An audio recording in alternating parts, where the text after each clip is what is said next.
Hello, my darlings, and welcome to my side podcast, the Undead Waifu Unleashed. Well, how's it going? How's it going? I'm here with three who I believe are going to be regular recurring guests. Let's see, we have the Underbed Umbra, or Willow. I mean, I could be Undead Ember for the podcast. That's true, it's true. And then we have Ribbity Star. Hello, hello, hello. And finally, we got Bear. Okay, and so yeah, um, so how this little project came about, you see, I recently became like a Resident Evil ambassador, so I kind of been trying to deep dive into all the REs, and then I decided to, like also spread the love to other horror games, but in the kind of like and I like the idea of doing like little gaming clubs and stuff, and so I figured, why not just make like a little side like podcast series where me and my friends talk about survival horror games in general. Psychological horror, FMV horror, just adventure game horror. But yeah, just like horror games in general. And they seem down for like most of the games I brought up. Right, and I figured, and it was the horror games turned in my podcast rotation. It wasn't quite ready yet, but what, let's do a pilot episode. And so probably just come on and let's talk about what we already know, what we're hoping to play, and get into whatnot. Okay, and so how y'all doing? Doing good. It Nice. is very late for me, but I am more than awake enough for this, which is nice. I'm doing good. I got some dark horse picks for the podcast. Dark horse picks, huh? It's funny as when we were just meeting up and talking, like, oh shit, I don't even have a background for the overlay. But I managed to actually find something pretty decent here. I put in the chat.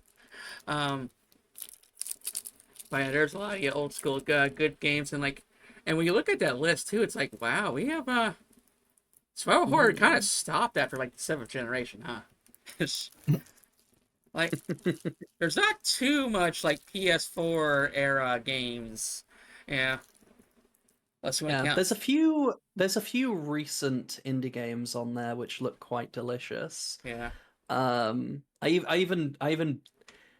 So I already owned more games on that list than I expected that I would have. I've already played many of them.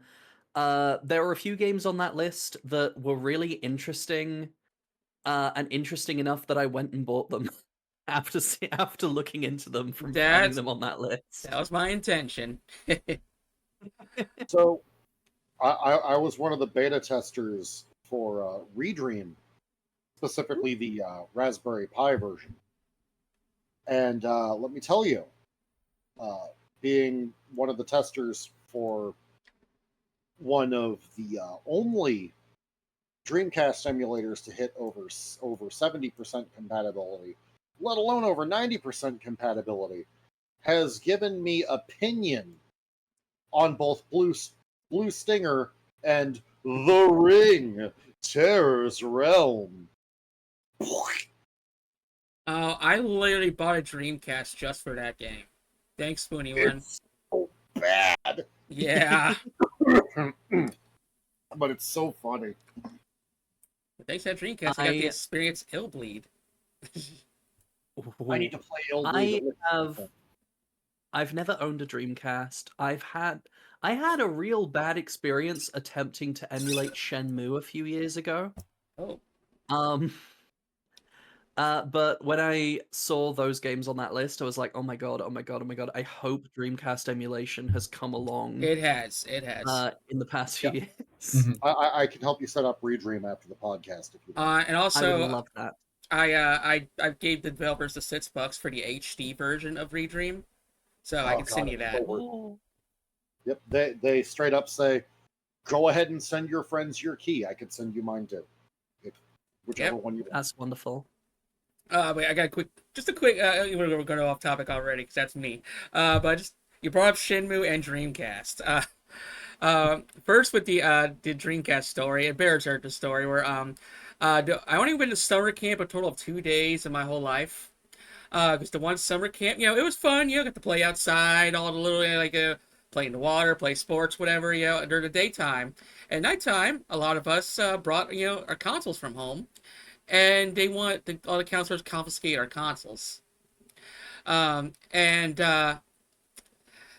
it was like I guess it was a Christian ran place, and but Mhm. and so after they took our consoles, I noticed wait, why did you leave us the Virtual Boy? And they're like, because God loves things with a tragic past. Like, and also noticed they left us the Dreamcast. Like, non-ironically, they're like, it's such a sad thing, we'll allow it? What? Oh Yeah. my god. And then Shenmue real quick. Just because so one day I tried to stream this Shenmue for the first time, and oh boy, I was not ready for something so archaic. You know, it really is one of the first 3D open world games for sure. And I just got frustrated just for being so damn lost. I mean, it's great that you can go into any building, but I literally spent 3 hours just trying to figure out where to go. Like, I didn't even get into a single fight. And the literally like the biggest Shenmue streamer hopped into my chat, and this guy had like 65,000 followers. Like a super partner. Holy shit. And he's like, "Hey, how you liking the game? Welcome to the community." And I'm like, "I'm fucking not." And he's like, "Oh, okay, bye." Oh, Yeah, no. yeah. Oh. I literally just told. Yeah, I told It's like, so nice to see you here. Yeah. Fuck you and fuck your game.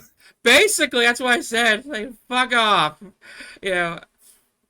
Shenmue is one of my favorite games to watch, but you Yeah. can absolutely call it a horror game if you're playing it. Because you have to confront the horror that you're playing fucking Shenmue. Like, I have never played any other game so obsessed with verisimilitude that That you word. get enough money to like book a boat to Hong Kong with the travel agency, but it's a scam travel agency that's gone the second you leave. So you have to get a job at the docks driving a forklift to make the money again. Isn't Shenmue also the game that's like you go on a hike for like an hour or two in real time? I wouldn't be amazed. I mean, I'm surprised. Yeah, I wouldn't be surprised. I didn't play the full second one, and I only played. I have no first-hand experience. Yeah, I had the same experience as Super Great Friend, where the ending ground to a halt because I couldn't pull off the move they were tutorializing me for in the literal last scene of the game, where I don't get to use it in the fight afterwards. No. Like, the guy's just teaching me this technique, and I have to perform it perfectly a set number of times to see the rest of the ending. Yeah. That's awful. Man, games were not forgiving back then, and Mm-hmm. we're definitely going to be experiencing like a roller coaster of from accessibility to challenge and you name it. I mean, just look at the background list here. But like we're gonna experience some more. We're going from freaking from original Xbox horror, PS2, Dreamcast, modern day shit. Hell, I'm even gonna review all the freaking killers on Dead by Daylight. Oh shit, Countdown Vampires. I hate that game so much. Yeah, let me see. Look at this list here. Silent Hill 1, classic. Let's see here. I have never finished Silent Hill 2 on my personally. Silent Hill 1 was the only one I actually beat on my own. No Shattered Memories. Silent Hill 2 Shattered Memories is one of my favorite games of all time. The Extermination I hear is underrated. I don't even know what Team Innocent is. But Carrier, oh man, I love Carrier. Found that gem at a pawn shop. Motherfucking Reopening Amy. this list real quick. Carrier was that PS2 game that No, you say No? Cold Fear. Oh, There are multiple games on a boat. Oh, yeah, that's the boat one. I was thinking Extermination, I think, actually. Ah. Everyone thought it was going to be a Resident Evil killer, specifically because, like, you move in the direction you press, and then they realized why Resident Evil had tank controls after playing it for 20 minutes. Yeah. Yeah, it's like, oh wait, tank controls actually work for this. Yeah, because, like, fixed camera angles. Devil May I Cry learned, thought it was the same thing, but it was just yeah. still so fun to Can play. I tell you how I learned the hard way that not having the option for tank controls in games like that can be really bad? Yes, How'd It you was when learn? I tried to play Silent Hill 4 on PC. oh, The PC port of Silent Hill 4 Ah. with a mouse and keyboard. Attempting to hit any enemies is damn near impossible if they are at any diagonal from you. Like because you've got up, down, left, and right. You can't really combine them very well. So attempting to hit dogs as they're mauling you to death, not great. yeah. I mean, if that's an official port, that just seems like a massive oversight. Yeah, I mean the PC port, at least the version I had, was borked. It was very borked. There was a lot wrong with it. It's funny because a similarly horror-inspired game, at least, is the most botched port I've ever played.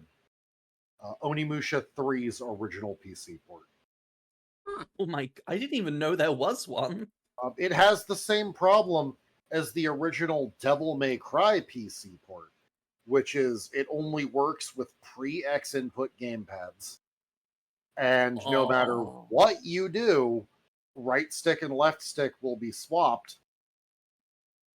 And they each have a mandatory to use weapon that will crash the game whenever it's used.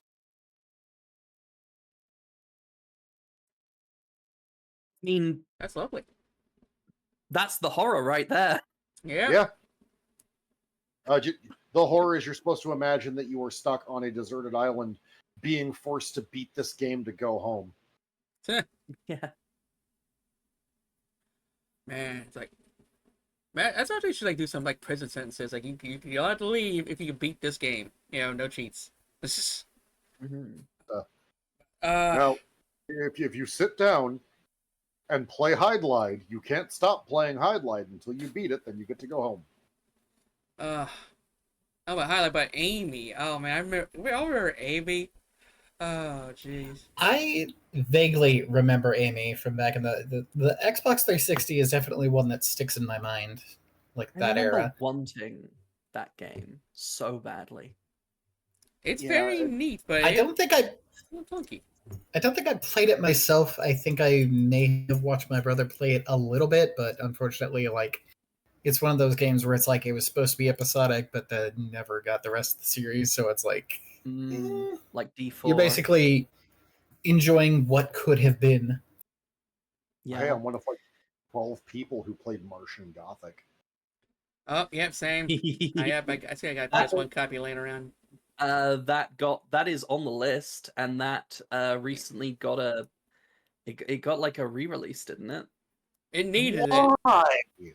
Well, I mean, there was a part that was basically unbeatable. Like you need like a debug code to get past it. No, I know. It's just it's such a bad game, regardless. Yeah.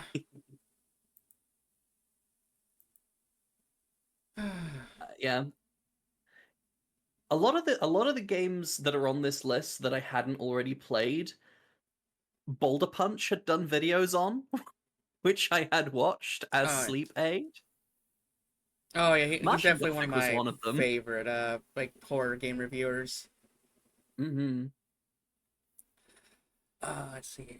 Metro 23. I'm gonna try to get that series another chance. I don't know why something about it just doesn't click with me. I've started Metro many times.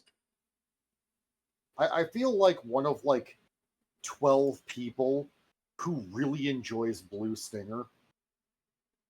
I liked it. Same developer as Illbleed.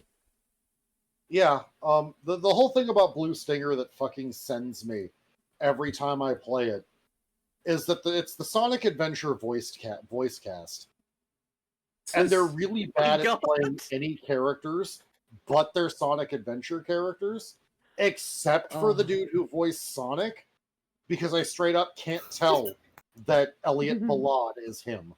That's a good actor. Wait, what game? Blue Stinger. Blue Stinger. Or Like Dreamcast. when you It's meet a Tom Power, Dreamcast. he just sounds like Eggman, and he swears a lot. So it sounds like Eggman's calling you an asshole. And Dreamcast has a lot of crazy horror games. Yeah. Honestly, That sounds like it's worth a play just for that. Oh, it is. It is. Yeah, for that alone, absolutely. Like you spin kick zombies and eat hot dogs. And you drink acid. Whatever the fuck acid. Chili dogs. All right. Yep. Elliot Ballad rips open the wrapper. All right, way past cool. Oh shit, wrong character. It's just. Oh man, they probably left that in. Oh, then we got the epic that's Parasite Eve. God. An epic that was concluded in the worst possible fashion. Third birthday. So here's the thing. I've never played the first two Parasite Eve games. I've only played the PSP game, the third birthday, because I didn't know it was a Parasite Eve game, because the third birthday was just the name on the box. Yeah. Yes. It was so badly I never beat it. Marketed. Yeah, I just found it in the store, thought it looked good, and I never beat it, but like, not because you saw the game. What? I sought it out. I emulated it on purpose when I was in college on the college computers because my computer wasn't good enough for PSP emulation. The only reason I wanted to play it was because of the outfit degradation when you get damaged. That's why I wanted to play it. Oh, I mean, dude, her pants get so ripped that like one side is really hanging on by a thread. You know. I mean, here's the thing. It might just be because I haven't played the other entries in the series. Yeah. I thought it was a decent enough game from what I played of it. Like, I don't know if they were like, oh, this is too fan servicey. This is not how the characters were in the rest of the games. Oh, yeah. That's it played decently. The gist of it is like the main complaint I've heard is that it's like she's like a completely different character. Yeah, the game turns you into a pedo, which is true. Because you find out later that you're playing like a 10-year-old in her 30-year-old body. So awkward. Yeah. Yeah, it's like there's reasons for it, but they're not good reasons. Yeah. But what? Sorry. Oh, you said. Go on. Sorry. One of the things that throws me is like, it's a complete unnecessary reboot. Mm-hmm. Because like, both Parasite Eve games on the PS1 leave off in ways that would be a great sequel hook. Mm-hmm. And then one of those unresolved games. Like, nothing ever actually follows up on Parasite Eve 2, and now it's just this, quick, we have to send you back in time so you can possess these soldiers and shooty bangs, no context. Yeah. It's like what Umbro is getting at. Game's alright because like if you don't have the hang-ups of playing the first two games, then you can see this game being a solid 6 out of 10. I have played the first few hours of Parasite Eve 1 many times. You have a memory card? Every time I get back to the game, I'm like, no, I need to start again from the beginning. I probably have a few games like that. Parasite Eve. Yeah, sometimes it's just like I'll drop a game for one reason or another, and then it'll be a while before I get back to it. And it's like, well, now I won't remember what's going on. I got to start over. Yeah, but I This got a is few why games I like have that. never. This is why Exactly. I've never. I got through the backlog. This is why I've never actually played the DLC for Doom Eternal. Mm-hmm. Every time I decide, I bought the Doom Eternal DLC, I want to play that. I'll boot up the game, I'll download the game, I'll boot it up, I'll be like, I want to go through the main campaign again first to refresh Yeah. myself. And also, because I'm a completionist, I will 100% the main campaign. And by the time I finish it, I am burned out.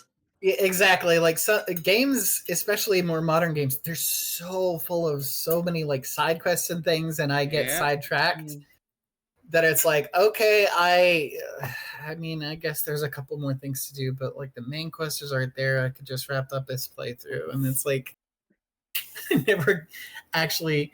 I'm so much a completionist. I never actually 100% some games that I want to. You know. I'm so much of a completionist that I will. If I get burned out before I 100% complete a game, I will never see the ending. Mm-hmm. Genuinely, which sucks because there have been some games that I was really fucking enjoying, but then I can tell it's ramping up to the finale, so I'm like, shit, I've got to go and do all of the side content now. Then I never see the ending. That's genuinely why I really appreciate both Parasite Eve 1 and 2.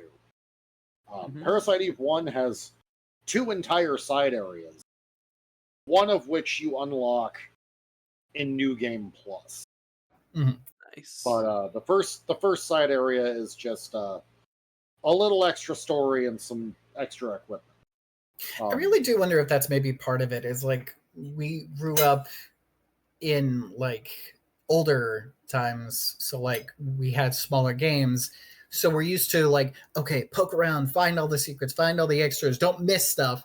And now games are so big and they're all open world with 1,000 side quests. It's like, okay, I appreciate you're trying to give me more bang for my buck. I really, really do. Don't get me wrong, but this is one game.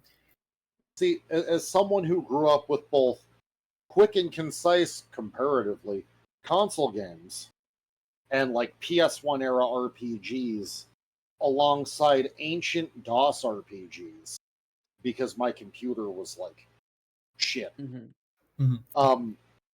I deeply appreciate games like Skyrim and even Starfield having just shit to do. Yeah.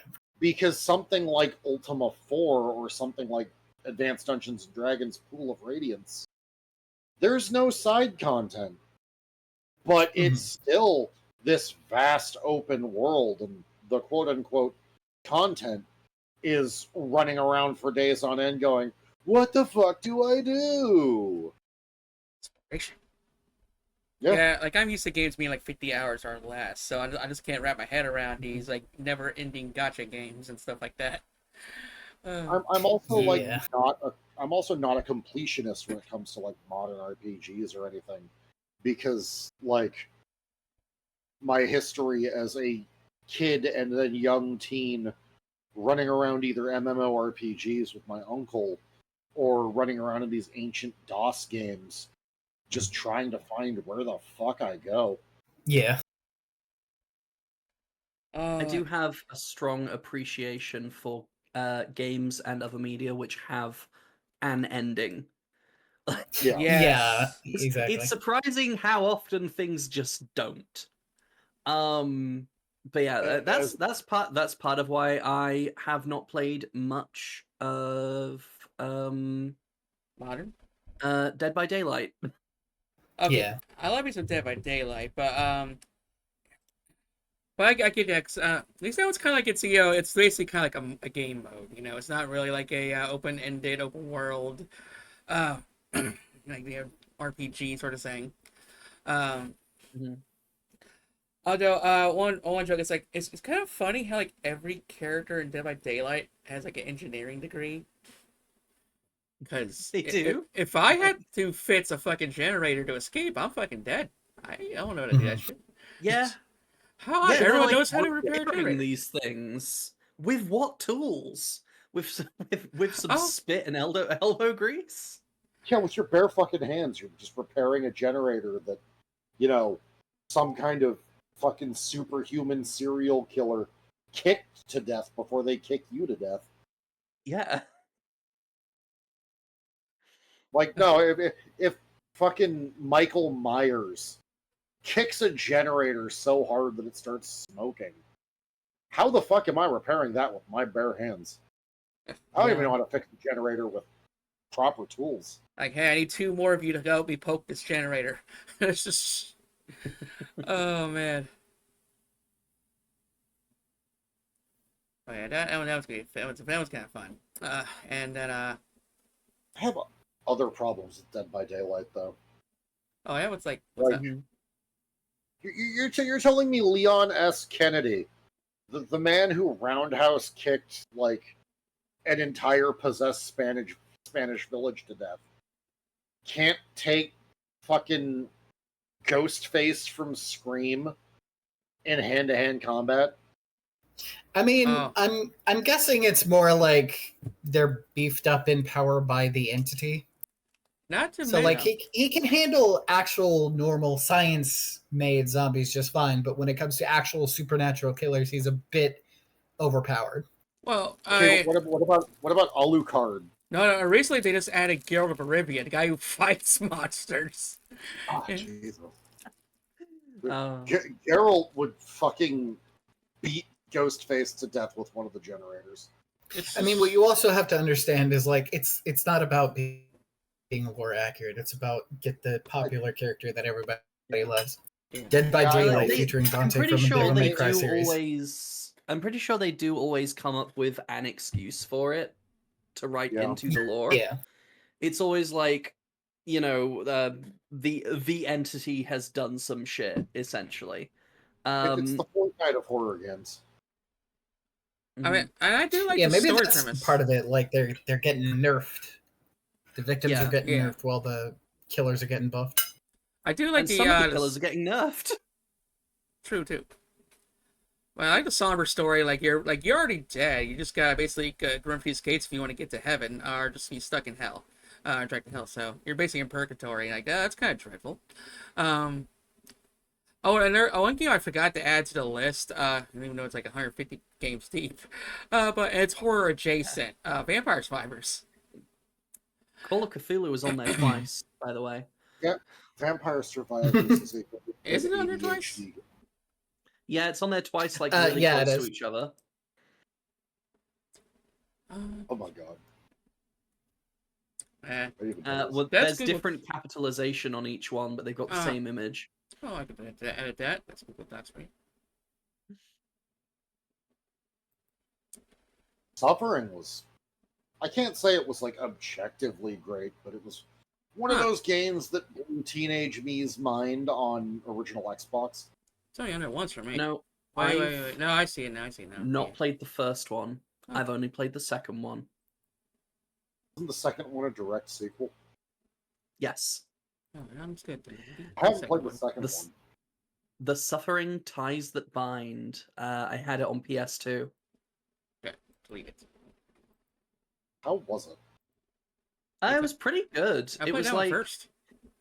you look. Yeah, that's what I'm saying. It's you play it. You're like out in the city. Like you go to like like the main character's house and shit. You're just running through like city streets and stuff, and the whole place has gone to shit. Yeah, like the first game kind of left it open to interpretation if the protagonist was just hallucinating on his deathbed or something. But the second Like game was trying- like, nah, you're actually out here, but also Yeah. you're the villain. Oh shit. Yeah, It's do I need to be careful of spoilers for the Suffering Ties That Bind? I know when we do How? the suffering episode, we're gonna go spoiler heavy, but go for it. Hey, yeah, like you have the main character Torque, that was his name, Mhm. Yeah. has a multiple personality thing going on. Like the guy who like framed him and got him thrown into jail in the first place was just an alternate personality of himself. He's Oh, I hate that. Tyler Durdening, basically. I hate that. Yeah. Because, like, I was very the happy. ending I Go on. got in the suffering was, like, not a triumphant, I got framed, I beat the monsters, I got out, but, like, a mournful one that stuck with me for a long fucking. Mm. I Sometimes the most narratively satisfying endings are not the nicest ones. Yeah. I imagine I got the But, neutral like, ending because that was a crazy playthrough. Like, cause let's see here. I sometimes I was able to save some people, and some people I killed on purpose, or sometimes I accidentally saved people I didn't even care about, and sometimes I killed people by accident. So my Yeah, you karma would have was got the bouncing neutral all ending over the then. place. Yeah. Yeah. Oh. like, I as was so someone- happy to see the killing antidote on this list. I'm just throwing that out there while I'm thinking about it. Yeah, oh, that's right. Because- One of the categories I really wanted to put in this club was the Resident Evil clones. Um, Yes, it is. It's a really good one, and it is. I have that game. It's very good. what about Clock Tower 3? oh, wacky clone. Oh, I God. recently went through all of the Clock Tower games, and then some of the like spiritual successors, including Nightcry. How's your mental health? It is Clock Tower 3 as tonally inconsistent as I've heard. That's the only one I've played. Yeah. So, Yeah, like, very different games. Clock Tower 3 is more tonally consistent if you play the Japanese dub. okay. Which I did. I played it through in English, and then I played it through in Japanese, like back to back on my channel. I don't know if those concepts could survive even a better dub. It's surprising how accurate it is. So, Clock Tower 3 draws more upon the books of the previous games than it does on the games themselves. And I haven't read the books, but I've read like the wiki summaries of the books. And yeah, it's like every new weird concept that was introduced by Clock Tower 3 had basically been previously established by the books. I didn't know Okay. there was books. Now I gotta look Like- these up. So, like, British Yeah, teenage there's books. So, teenage British magical girls called rooters is in the books. They're not named, but Okay. yeah. So Okay. the character you play as is revealed to be a descendant of the Barrows family, but they call it Burrows in Clock Tower 3, but it's meant to be the same family. Okay. And it's established in the novel of the original Clock Tower that Barrows women have magic wombs. And that is why Lady Barrows gave birth to two demon children. Is she used her magic womb to do it? I can hear Okay, the fanfic writers so cracking their knuckles. That totally changes the context for Alyssa being tied to the altar at the end of the game. Yeah, it's pretty fucked up. Yeah, no, that just took the game from oh my god to oh my god. Also, you can look up like the mocap footage. They had a lot of energy. Yeah, Oh yeah, I mean, the mocap in Clock Tower 3 is fucking phenomenal. and like speaking as someone who's martial arts trained, and has seen people react to things in Crisis without any kind of training at all. Everyone making fun of that British kid who's just flipping his shit and like scrambling around, like Alyssa's Mhm. friend, I forget his name.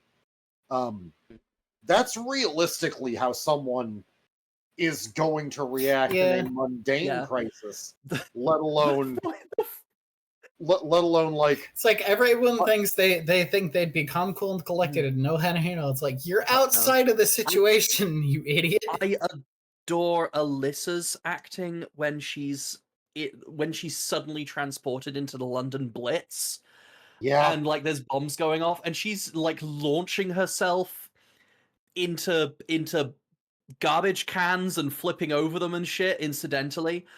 So good. Like, But that yeah, her realistic her fucking thing. friend, whose name Dennis, that was his name. His English voice acting is so terrible. I But the love thing it. it's like they had no direction. Yeah, His voice acting is far too calm for what his character is doing at all times. absolutely. And then you listen to the Japanese dub and it actually lines up perfectly and makes sense. Is there an undub, or is Yes. it like I can switch options in the game itself? There is an undub. Okay. It is specifically an undub of the USA version of the game. So I have d- it. This is something I have to ask because I've looked up undubs before, and this has happened inexplicably. It's subtitled, right? Well, luckily, yeah, it is. well, luckily we have the technology of the CC like auto translate generate thing. Yeah. Because like speaking of like the books, like I'm also working on a complete history of Resident Evil retrospective. Like not just the games, plus the movies, plus the books, plus the comics, plus even audio dramas. And that's like, gonna Tasty. oh yeah, it's gonna be thick. But so basically, each video is gonna be covered a year. It's like part one's gonna be 1996, part two's gonna be all the stuff that came out in '97. And I'm also playing all the ports. So it's an ambitious project. If you need input from someone who's played every version of Code Veronica, let me know. I will. Nice. But yeah, so like Wait, how many versions are there? I'll go over it in a second. But yeah, like in 1997, there's these Resident Evil audio dramas, and they're in complete Japanese, but they use CC function on YouTube, so that's how I'm gonna be able to review them. That's how I look for the Mega Man X audio dramas. Yeah, there's audio dramas of that, like legitimate. Yeah. Why does Japan keep all the good shit to themselves? Oh man, Straight up, Stupid. it explains the transition. Should between Mega Man X we and Mega translate Man this and port it out there to the wider audience? Nah, they don't need it. I mean, a significant portion of that is at least Americans aren't as interested in audio dramas. Yeah, they are Fuck quite that. popular. yeah. I want audio dramas so bad. Like if you pay attention, Mega Man's got some crazy lore. But but out of Veronica's, let's see here, original Dreamcast, the obscure X version of the Dreamcast, but then there was the PS2 version, GameCube. Then there was the PS3 let's see here, HD port. You have the PS4 one that's actually a fake HD port. It's basically just the PS2 game that's stretched out to 1080p. These are all Code Veronica? Yeah, this is Code Veronica. There's Holy shit. the 360, but I think the Xbox shares the same one. So let's see, the Xbox 360 is the same port as the Xbox One. So yeah, there's about six real six ports you can find. 7 if you look hard enough. And then I've only played Dreamcast and PS2. I'm not sure if there was a PC port, but yeah. So some of these are great. Cause I remember when the only time usually my audience is like okay with like whatever I want to play because they know I'm like pretty much ADHD and never finishing the game or whatnot. But the only time my audience ever gave me a hard no when I was like, should I play every port of every Final Fantasy? That's the only time they told me no. So, I don't know. Do you want to still be streaming when you're 90? But You'll have content forever. At least with studies have shown that the average survival horror game is 5 hours. So which is why I think us doing like a club like this is more digestible. What's that? You broke up? Yeah. I think when we're done, Certainly a bunch of the games on the list are ones that were already on my backlog, so. There are many games. There are games on here that I have played, but I have not clicked because I don't want to discuss them. Oh, I mean, that's a good thing about having multiple people on the show. You don't have to be here for every episode. uh, but let's. Oh, and before we dive more into the games, though, I was trying to think of like a logo for this podcast, and I'm gonna share this in our little private thing.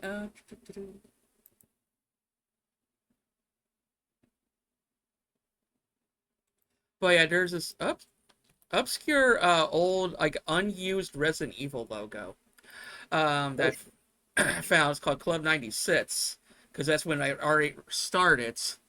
And also, if 90 sits backwards to 69, which kind of reflects with the sexy zombie That is girl there. true. So I figured, why well, take that, make it a zombie version of me, and add Uwu instead of Club 96. Club Uwu. Where can we find this? What do you mean find this? Where the image that you're talking about? No, it's the text chat. Oh yeah, in the podcast chat. Click the little speech bubble next to. Yeah. Yeah. I just get an error message saying says just failed to load. Huh. Yeah. But you can see it there. Okay, but I'll send it to you. I do see it. Technical difficulties. Okay. I mean, should we leave and rejoin real quick? No, I'm steaming it to you. That's nice. Yeah, fair. There it goes. I could do a Tilly version of that. Yeah. Yeah, that would fit. I guess next on my plate, I'll do a full playthrough, back to back of Blue Stinger and then the Ring Terror's Realm. I mean, I'd be down for that. And I'll compare and contrast the two biggest pariahs of horror games on the Dreamcast. What about Illbleed? I'm on a computer right now. Are you an email? That's a line from the Ring Terror's Realm. I'm sorry. Yeah, the Ring Terror's Realm is genuinely awful, but yeah. I genuinely feel Blue Stinger has a similar reputation almost entirely because almost no one's played it, and Toonami took a lot of digs at it back in the day. A lot of zingers for Blue Stinger. Yeah. I see what you did there. The game reviews on Toonami were kind of a travesty, honestly. The game reviews. Let's see here. Yeah, I didn't either. They'd take like 30 seconds during an ad bump and go, yeah, Morrowind's cool, I guess, if you care long enough to get to your destination. Yeah. They did this whole like 2-minute long Dreamcast spot that made the Dreamcast look bad, despite it supposedly being an advertisement for the Dreamcast, because like every few seconds, the host would make a joke about how bad Blue Stinger was. Oh man, I tried to do a little on my news pod episodes. I now do a segment called well, I remember, don't you? Where I talk about obscure or in canceled consoles and accessories. And last time we talked about the Sega Black Belt, which was an alternative to the Sega Dreamcast. Essentially, Sega's biggest enemy was itself. And so basically Sega of America was kind of competing with Sega Japan on making their own version of a Dreamcast or the Black Belt.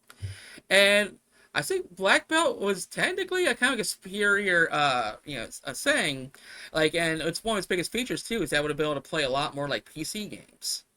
But between the guy running, Sega of America, pretty much saying, yeah, don't bother buying a Saturn. We're coming out with something better. Saturn's a failure. Tanking their sales, not good. And then also the Black Belt's chipset wasn't compatible with Sonic Adventure, and because they kind of tanked the Saturn before a proper Sonic game could come out on the Saturn, they're like, no, Sonic must be on Dreamcast. So because they're too prideful in their Blue Hedgehog, and Sega the West is fuck up, and just infighting, but The infighting was largely driven by Yuji Naka, Yeah. the creator of Sonic the Hedgehog. Yeah. Um, Yeah. there's horror stories from like random employees of Sega of America getting booted from Sega of Japan headquarters because you wouldn't see anyone else but them. And then, despite them being fluent in Japanese, Yuji Naka would use an interpreter instead of talking directly to them. And he'd like chew the interpreter out about RPGs being a fad and no one wanting them. And then the interpreter would try to talk to the person and they'd be like, I speak Japanese, you don't have to lie on his behalf. And then they get kicked out of the building. Wow. Yeah, like Sega was an entire shit show. Yeah. I was just looking up the black belt, and according to this one internet post, after that fell through, Konami came out with an arcade machine with the exact same specs that the black belt was supposed to have, called Yeah. the Konami Viper. Huh.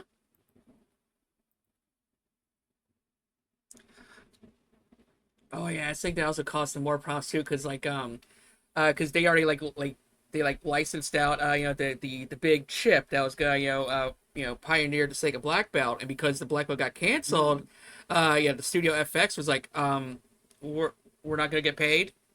We just did all this. So yeah, oh man, Sega's their worst enemy. But they're gonna bring us some memories soon. Don't forget that that was competing with the technically inferior Sega Naomi, which was the Sega Dreamcast arcade chipset. Oh, speaking of Sega, there's gonna be Condemned Criminal Origins. That's gonna be fun. Let's see here. Then That was also a game that was so good in the first half. yeah. Yeah. Yeah, I remember playing that one back in the day, and I wasn't awfully impressed with it. See, I like it's just Yeah, very while the stakes are still like relatively low, very good game. Yeah, that was one of those where I thought it was just okay, but like everyone around me fucking loved that game. Mm. Yeah, It's got a very nice visceral feel to it. Yeah. But yeah, the story is about aliens, I guess. what I remember most about that game is Tim Buckley. Takes a while to build into it. What I remember most about that game is Tim Buckley freaking the hell out on the Control-Alt-Delete blog because everyone hated it because it's not a Halo. It reminded me of this bad review of Yakuza 0 where why is the combat like this when we already have Batman Arkham, Asylum? Yeah. And then people complain whenever other games use the Batman Arkham Asylum combat system. See, Yakuza Zero's combat, Yakuza action game combat. Yeah, like it's Boring, an established but thing of its own. Yeah, I find it boring, but Valid. turning it into Arkham would also be boring. Mm-hmm. Like, I swear, once I've upgraded my fucking counters to actually do damage in Shadow of Mordor, I will just stand in the middle of an enemy group and tap the counter button, and they'll all just slowly die around me. Yeah. Do the same love thing. to optimize the fun out of things. Yeah, but see, if it's that easy to optimize the fun out of it, Mm-hmm. like, I usually avoid optimizing the fun out of things. I did that by accident. Oh yeah. Yeah. Oh, speaking of it's not optimizing the supposed to fun be out that of it, easy. Lifeline. I don't know if we're gonna be attempting that one. Yeah, I was looking at that on the list. I was like, wait, I know this game. Yeah. I've heard of this game. Let me look it up. Oh, it's that game. Oh my god. I kind of want to play it just to see if I can make it work. I had it back in the day. You can't. No one no. No one can make it work. I would say let's look up. I think it was like the Boulder Punch video, but yeah, there's a way you can set up it, but yeah, you got like say like in particular like AdSense in order to get it to start it. Um, but I remember a lot of people saying like that game could have totally worked with today's technology. Oh yeah, absolutely. Yeah. Honestly. Like, Because I was just wondering, like, if there's been like a modding project or something that's made it actually work now, or something with like through emulation, see, possibly.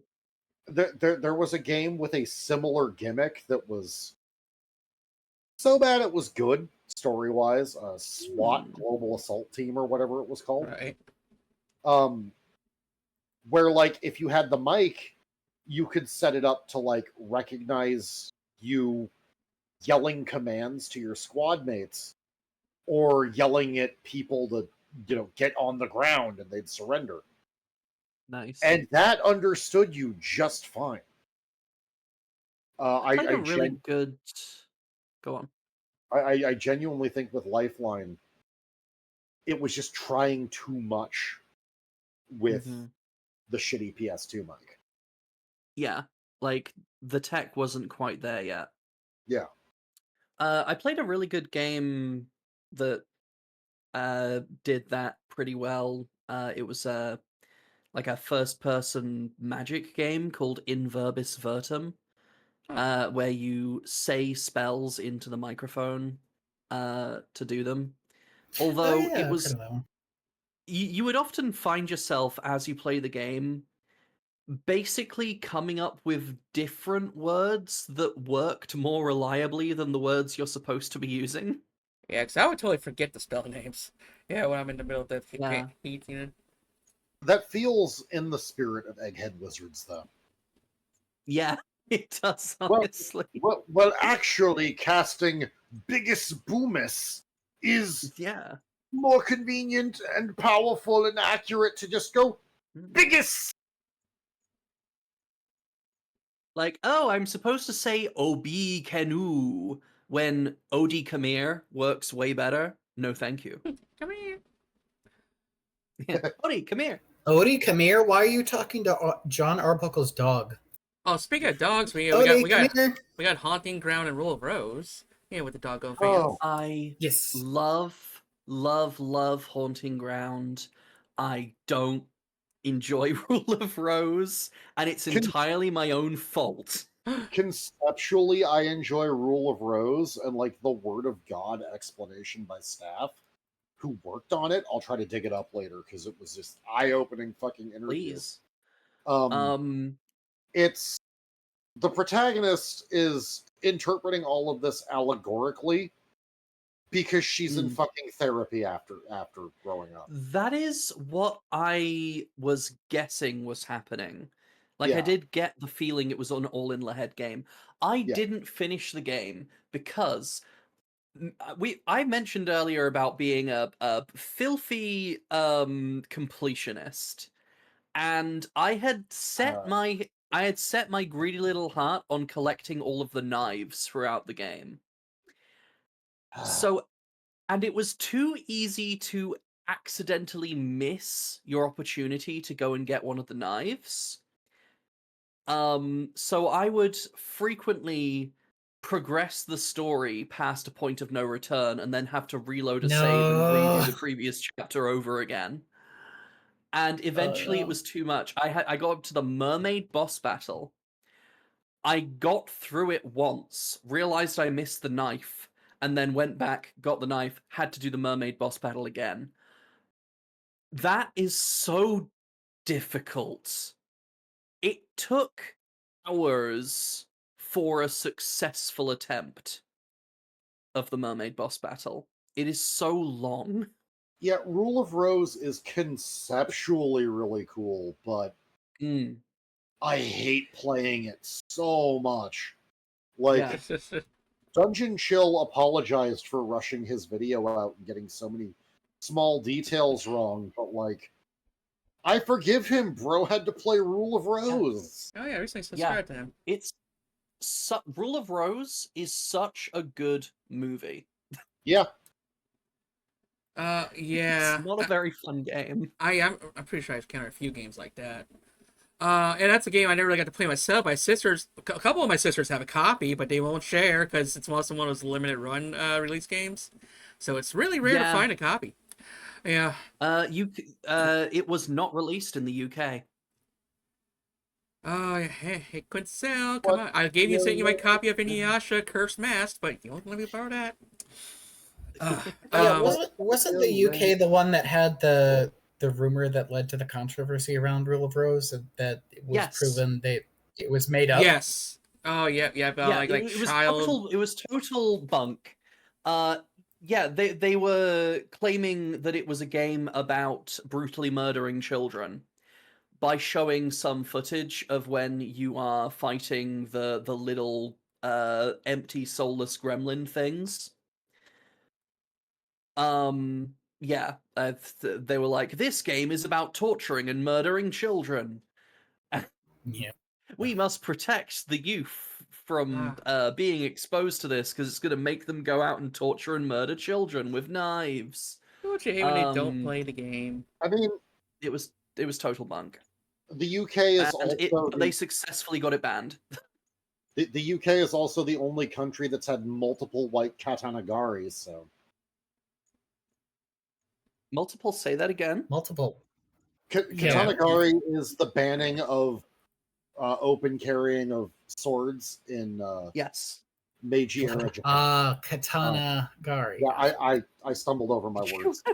But So like we have- every time Britain announces like some kind of ban of quote unquote ninja weapons, I'll see some high profile Japanese game devs say, like, and I quote, congratulations on the number white katanagari. Yeah. It's so funny. So I was looking into our weapon laws. I'm British. Hi. I was looking into our Yeah. weapon laws, and there are two sort of levels to the law here. So there's essentially a law that says anything a cop decides is a weapon is a weapon. And Oh, then fun. they have a list of like things that are specifically classed as like banned weapons. And nearly everything on the list was something from ninja movies. I really want I mean, to know the here's story. the thing, buddy. With some creativity, anything can be a weapon. Yeah, Alright, well, that's what the first law's for. yeah, you can kill someone with a rolled up newspaper. Yeah. Like, I Yeah, really want... if you're carrying Okay, anything, but like, if you're carrying anything in a manner that suggests that it could be used as a weapon, they can nab you for it under the sort of more general weapon law. I really want... and also, like, to be fair, if you roll up a newspaper tight enough, it is basically as hard as wood. So, like, it could be used as a weapon if you know what you're doing. Funnily enough, if you want a self-defense weapon in the UK, your best bet is a walking stick. Because yes, they can take it off of you as a weapon, but it's the easiest thing to argue Justify. against. Yeah, it's the easiest thing to justify. I genuinely want to know the rationale behind the whole like, I swear I somehow found a screening of the British version of the old live action Ninja Turtles movies. And like every scene was cut specifically so that Michelangelo's nunchucks wouldn't be on screen. And if they would be, they were blacked out. Yeah, in the UK, weren't they originally known as the Teenage Mutant Hero Turtles because they didn't want to call them ninjas? Like, Yeah. Yes. what? For some Why are they reason, so afraid of ninjas specifically? someone in the UK, in either the government or in like the general media controls over here, is fucking terrified of ninjas, and I have no idea why.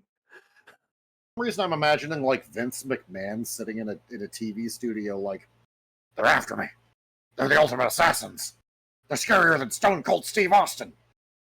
And it was me all along, Austin. You know, I'm related to that guy. Also, like, fun history fact: you're outlawing ninja weapons. Congratulations, you can't use farm tools. Yeah. Oh Wait, my god! And it's like you're the related to laws Vince on getting McMahon? You know what's really weird? So like the laws on owning a katana in the UK. Plenty of people own katanas, usually really shitty like knockoff ones. Mall Plenty of people katanas, own yeah. katanas, but yeah, mall katanas. Um, but the laws on owning a katana are so weird because like technically you kind of can. You can own a real katana if it's an antique, but you're not allowed to transport it. Like it's got to just be in your home essentially. Well, fuck you if you're And moving. yeah, yeah. I don't know. I don't know how you get So, around that. so England is And swordless, basically. also, well, you can own a ninjato, weirdly enough, but not if it looks too much like a classic ninja fiction ninjato, I guess. Like you can own a straight katana. You can't own a curved katana. But also ninjato are, I think, on the list of banned weapons, so it's gotta like fit some weird narrow definition between the two. Mhm. So what you're saying is we need to make our own horror game about British weapon laws. I think what's being said is now we know why in Shaun of the Dead they were using cricket bats and fucking vinyl records. Yes. No, no. See, you have And to contend. shotgun. You have to contend with both zombies and the British, the police, trying to take Yeah. away your cricket bat because they don't think you need it against the zombies. Hello, hello, hello. You got a license for that cricket bat? Horror game where zombies are just an analog for the British. We have that. It's called They're Zombie U. trying to take all of our precious, well, precious family members, but you know, there's Yeah, no, fucking tourist goes to Britain, walks out of the airport. All of the British start shambling towards them. Beans. Oh. Oh. Oh man, let's see. I'm sorry. Beans on toast is unironically goated, but this is getting off topic. European wise, well, we got the Amnesia series. That one's kind of centered around France. Yee. wait. Amnesia centered around the first one is set in London. Most of the games are centered around France. I did not know this. I played the first one all the way through.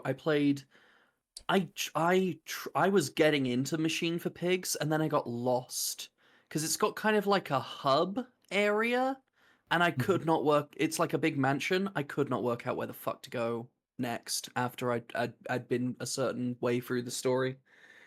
I had The bunker is a fun. collection on like PS4 as a like Mhm. PS4 Plus free game. I played the first one, played Machine for Pigs. The other one I can't remember what it was. It was like some side story thing. I never finished that one. I bring up Amnesia, the first one, The Dark Descent, whenever I'm bringing up the argument that horror games are scarier if they don't actually kill you. Yeah. Or at least they're scarier up until the point where they kill you, essentially. Because Yeah, because like Amnesia, then I that got- diffuses the tension. Yeah, I It's got what if versus what has already happened. It's the fear of the unknown. Yeah. I was most of the way through Amnesia, The Dark Descent, before I got killed by anything. Like, I was in, like, the final stretch, when you're, like, in the underground temple thing. Mm-hmm. Yeah, that's the thing. That's when I died for the first time. I actually ended up playing Soba, and I flipped on the option to just not have the enemies kill you because I got like caught up at one point and it was just, this is not scary, this is just frustrating. Yeah. Soma is such a good game for like existential horror. It didn't really it fucked me up. the monsters. Yeah. I have a weird opinion of horror games. Go for it. I'm kind of taken out of the experience if the protagonist can't fight back at all. That's And- fair. I've heard other people well, say yeah. that. See, the thing is, this is a situation I've heard from other people in this specific situation. I have training in a few different martial arts, like recreationally. Mhm. But the first thing they train out of you in, say, HEMA or boxing is flinching when something's coming towards you.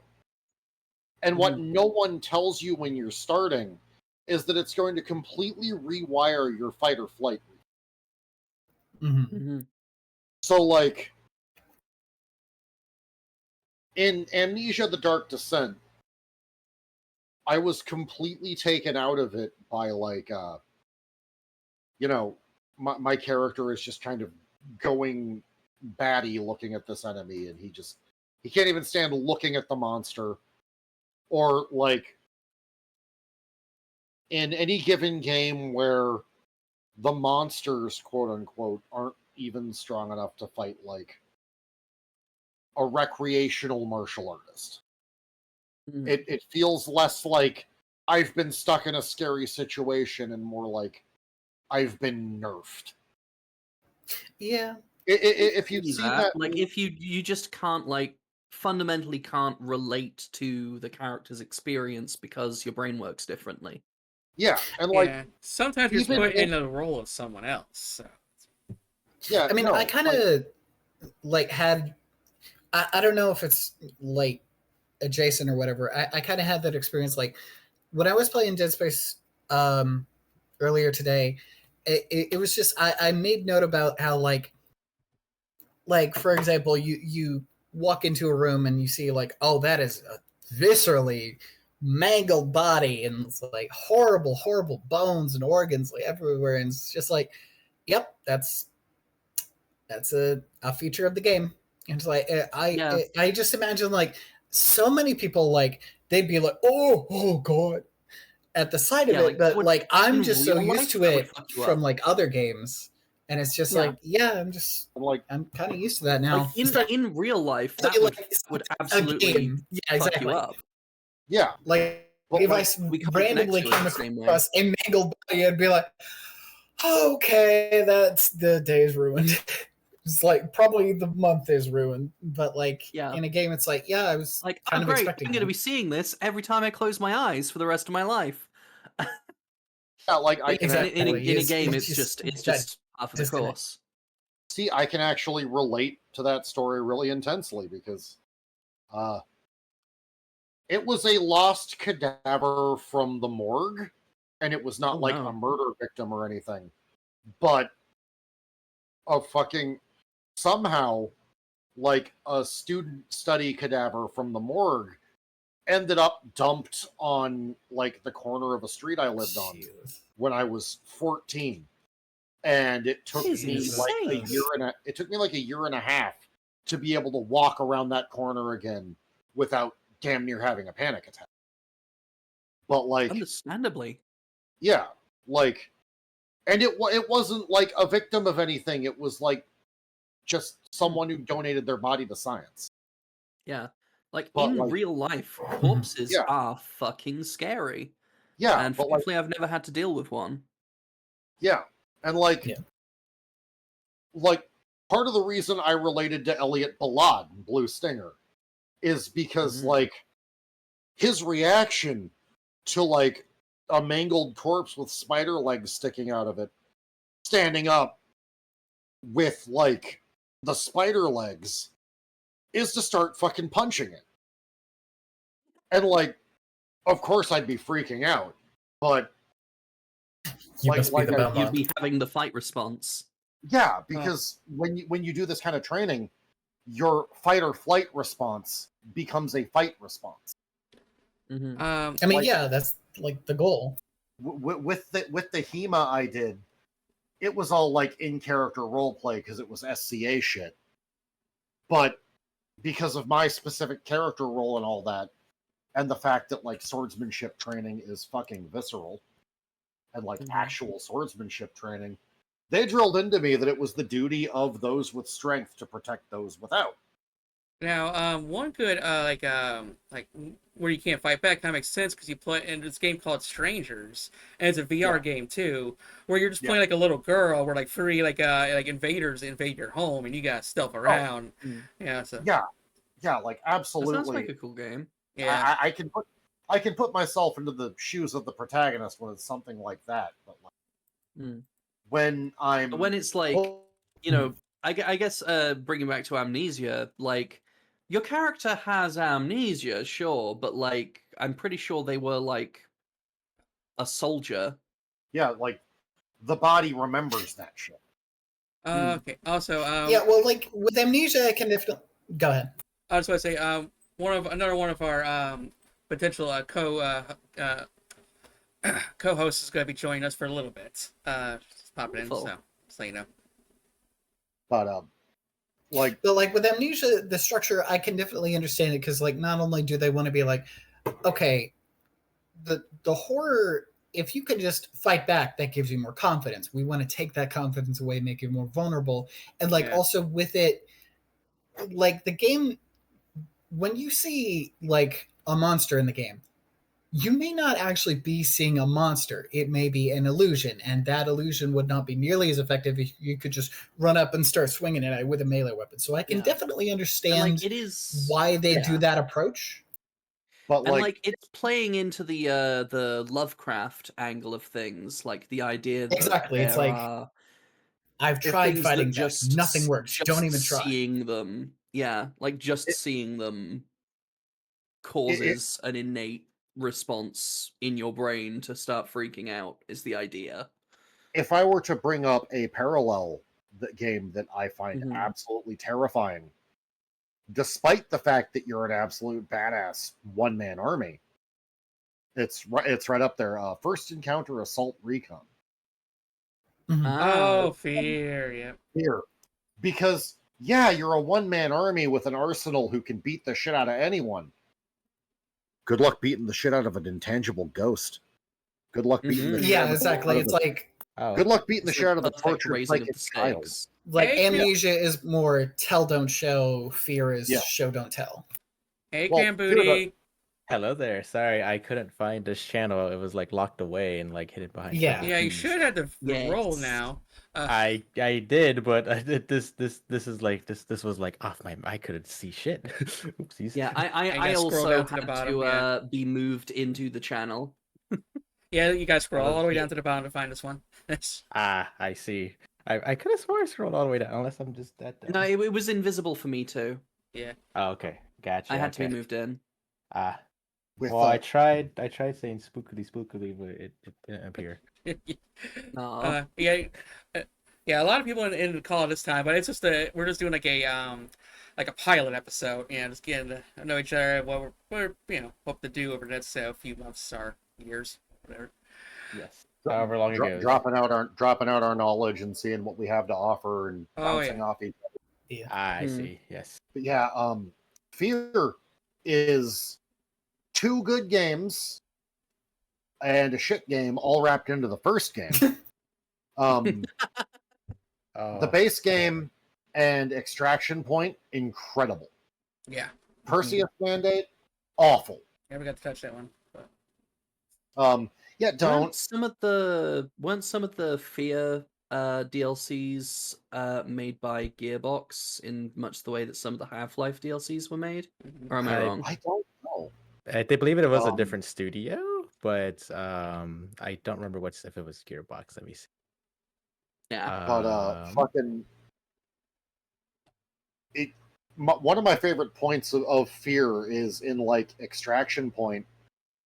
Yeah, you did the thing. Shit, I'm sorry about that. Like, yeah, It did the you thing did the indeed. thing. That was It did the good thing. timing. You did the thing. You got the mushroom. Good job, Chucklefuck. Here comes the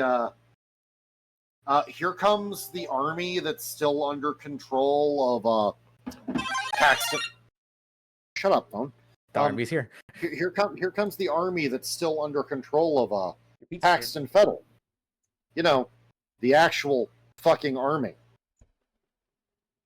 You might be a badass, but you can't fight a full fucking army of genetically engineered organic doll soldiers, all piloted by one super psychic. And then when you get, midway through extraction point, oh, you didn't stop the psychic adult child that's also your mom. You let her free. I mean, I mostly played Fear 2. Agoma? No, I was just saying that's definitely like, as a child, I was a lot bigger of a coward, and like, I've always thought that like the supernatural stuff is more scary because like when it comes to like obviously real people, like, oh, I never knew my neighbor was a serial killer, they hid so well, yeah, that's scary, but like at least when it comes to like human beings, they're human beings. You can fight back if you're able to like get a decent weapon, get a good shot at them. They could go down.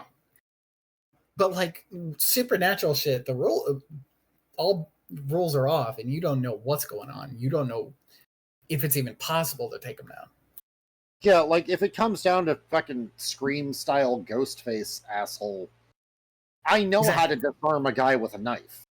I did HEMA training for quite a few years. That's literally like disarm your opponent if you're unarmed and they have a dagger. That's HEMA 101 shit. But fucking if ghosts start flying out of the walls and I can shoot them, but they reform after I shoot them, yeah, I start sprinting for the fucking exit. Mm-hmm. Yeah. I remember Fear 2 did the kind of sort of like a stalking mechanic so well, because at one point I'm like, she's standing behind me as a tree. I just slowly turn around, look down, and see the little creepy girl looking up at me. Hi. And there's one time where I'm just like in this big open room, like one of these bases here infiltrating, and I decided just to play around, just take my sniper rifle. I'm just like looking at all the scenery. I remember just looking at the farthest part of my scope, and the way far into the base through in a door with a little window in it. I see Alma just staring. And you're just like, like fuck that. Yeah, like in a Where's Waldo type of fucking, it wasn't just fucking pulling a G-man. Yeah, like it wasn't a very obvious one. She's just way far from the background. If you're even looking in there, she's always watching. Yeah. Now G-Man was mentioned. I'm imagining turning the corner and Alma being like, Mr. Freeman, Chuck E. Cheese is an entertainment venue, not a restaurant. Almost like a halfway point between like G-Man Half-Life and Lisa Silent Hill PT. You get to the end of Fear, and Alma gives you a job offer. I'm here to. You get to the end of Fear, and Alma's like, I just wanted to go to Chuck E. Cheese. I ordered a shrimp scampi. Shrimp scampi. Sorry. I love how Alma's your mother, but she's literally just like, I'm baby. That's just. I mean, she's basically been in suspended growth except for her body for the last 30 years. Wasn't exactly raised right. Yeah, that's pretty fucked up. Yeah, it's very. Yeah, I mean, she's like a psychic child kept in a fucking suspension tank. It wasn't until recently that I really realized that a lot of this horror is about fight or flight. Because when I played the original Resident Evil when it launched, and it gave me some serious zombie phobia. Like I didn't touch a horror game for like 10 years after that. So it was like 06, but I've been slowly kind of getting over that zombie phobia over the last 18, 20 years. Actually, I would say it was Silent Hill 2 Remake that finally helped me break it. Because like so many things were like just jumping from me, especially like those gimp guys. I'm like, I gotta do something like right now. So it's like, so I start swinging. I'll admit, I didn't expect Silent Hill 2 Remake to be any kind of good. If only because Bloober Team has made the most laughably bad horror games I never Yeah, fucking- I played Layers of Fear. I was not impressed. I've Layers of seen Fear had a bad Germa. rap.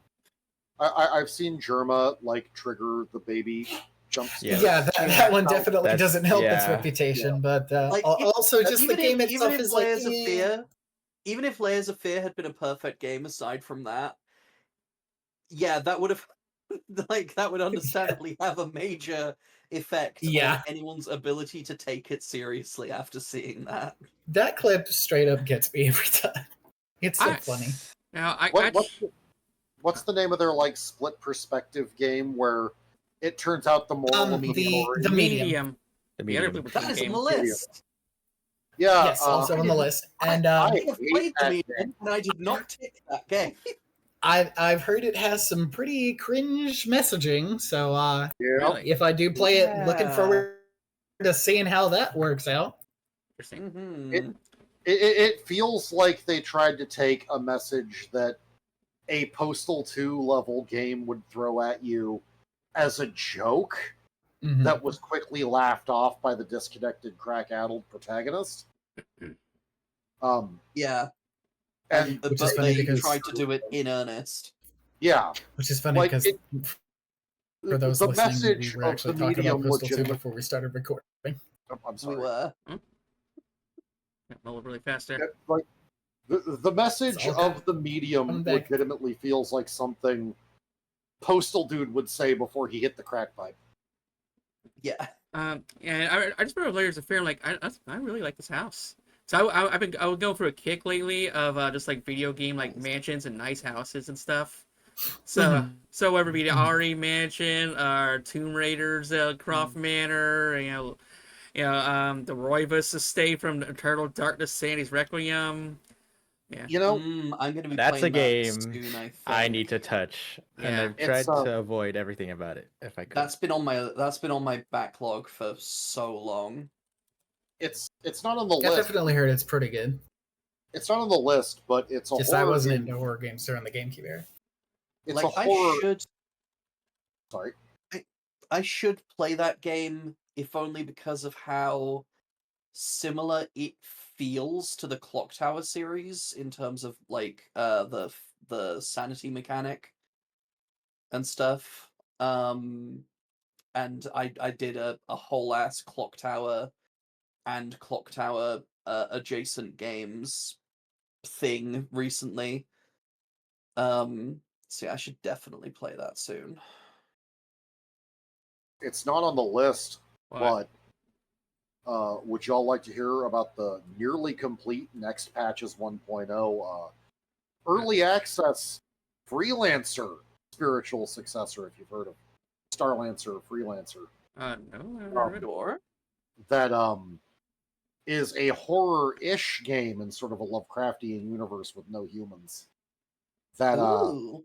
managed to get the first like visceral flight response out of me in a long time. It's called That's Underspace. impressive. It's called Underspace.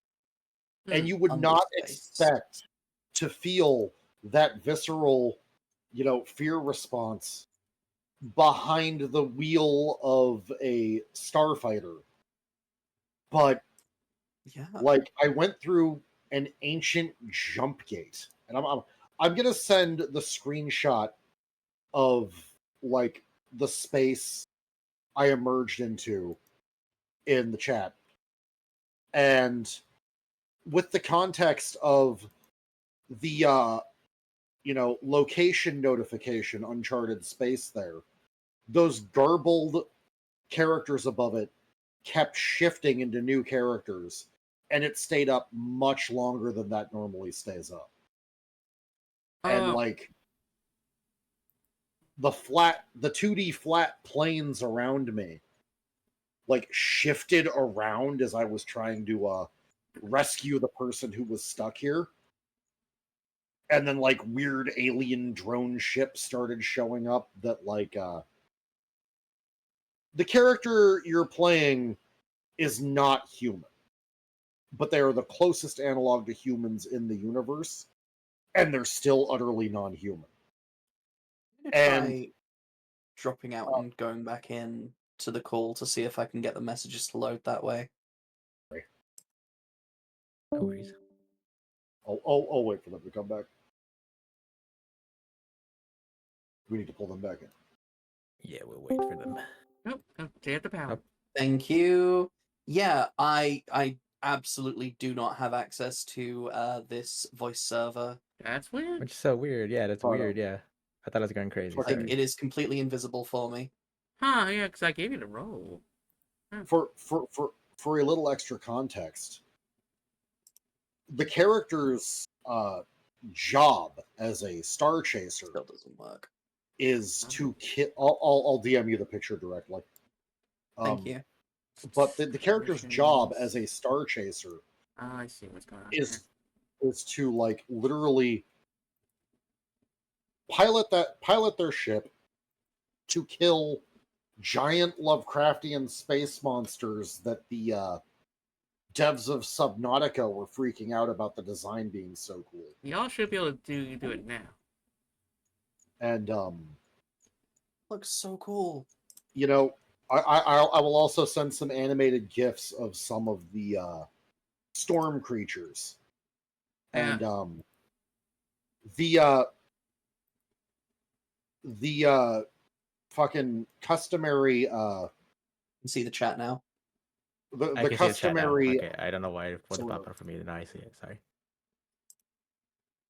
I'll send this directly to the chat then next. The customary like good luck out Oh. there as you're leaving Oh. any station is kill the Whoa. storm. Have a good day. That's some like you No, shouldn't thank be you. here. So cool. You are an ant compared Your to nature job going on. is to kill that. That is your What? profession. Oh, my favorite Um, task list: kill God. My favorite. And, favorite. What game is this again? Underspace, and its next patch is going to be 1.0 full release. And Underspace. speaking of, And for extra context, both your protagonist and the person he was rescuing were freaking the hell out about what was happening in what they called between space. While that shit that I linked in the animated GIF, that shit doesn't phase them. Oh. That is what freaked me the fuck out. I want to talk about another sci-fi one called Phase Paradox. It's on the list. It's I love it's that. yeah, it's a Resident Evil clone. And not necessarily horror, but because it plays just like a Resident Evil game with the tank control and stuff. And if I say it was only released in Japan, but it's got a completely English voice option, and it's all like familiar, like old anime voice actors and stuff too. You know, Oh, like Lucifer McQuinn Yeah. and stuff plays one of the main characters. I know the story behind that actually. Yeah, go for it. So it's the sequel to a shmup on the PS1. Yeah. And Oh, that's right. Yeah. Let's go to a shoot. basically it was slated for full US release, but like midway through the localization process, they decided that the game basically being an FMV game framed with Resident Evil controls where you don't really fight anything, you just make decisions, wouldn't be popular with Western gamers, so they scrapped the release. Yeah, give us those audio dramas. This is you wrong. Oh man. You know it's funny. A series called Valkyrie Profile, which is a kind of like an anime-esque war tactical RPG series. First game, it's released on everything, you know, all right. But then the second game, it's PSP only. Like, oh wow, I guess it just didn't do too well. Third game, it's Japan only.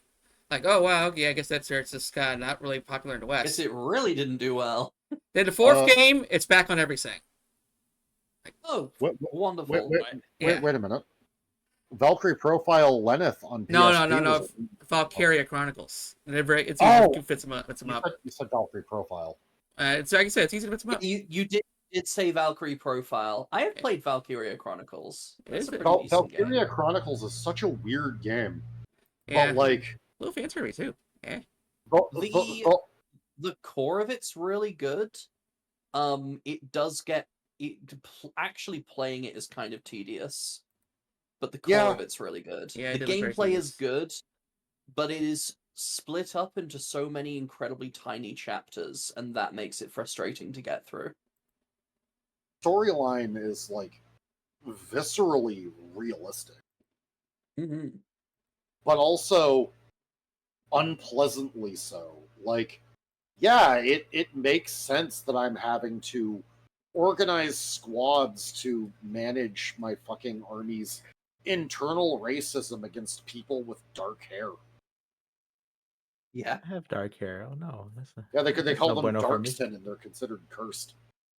Ah, because having Like, black hair is The apparently a funniest Oh, curse. yeah. thing, the funniest thing is that one of the characters you get is literally just Vice from fucking Skies of Arcadia, and they made him racist. He gets all of his stats halved if he's in the same squad as a Darkson because he thinks they stink. Yes. Damn. I remember encountering that game mechanic with certain characters. They just can't be in squads with Darkson. And I hadn't gotten far enough in to realize that it was the people with dark hair who were the Darksons. Like, I thought it was just like a nationality or something. No, it's Oh, just people with dark hair and dark eyes. damn. Yeesh. Yeesh, yeah, yeesh, Like- yeesh indeed. Oh my god. So here's a game that was actually kind of surprising. Project Firestart. Um, I was I not. don't know that. This game is on the Commodore 64. It's actually very competent. Yeah, because normally when I think Commodore, I think of like basically Atari adjacent games with like one screen. You just do one thing with one button. But no, this actually has a story, and it's got rooms that got dead bodies everywhere, so exploration and monsters. It's a surprisingly Nice. well done game for the Commodore 64 in the 80s. Like definitely look it up. It's one of the origins of survival horror. What was it called That's again? wild. Project Firestart. Project Firestart. Yeah. To think that game Well, was made by one dude as well. I mean, back Or in the day, something like that's that. Yeah, back in the day, it you was didn't very need a whole common. big team.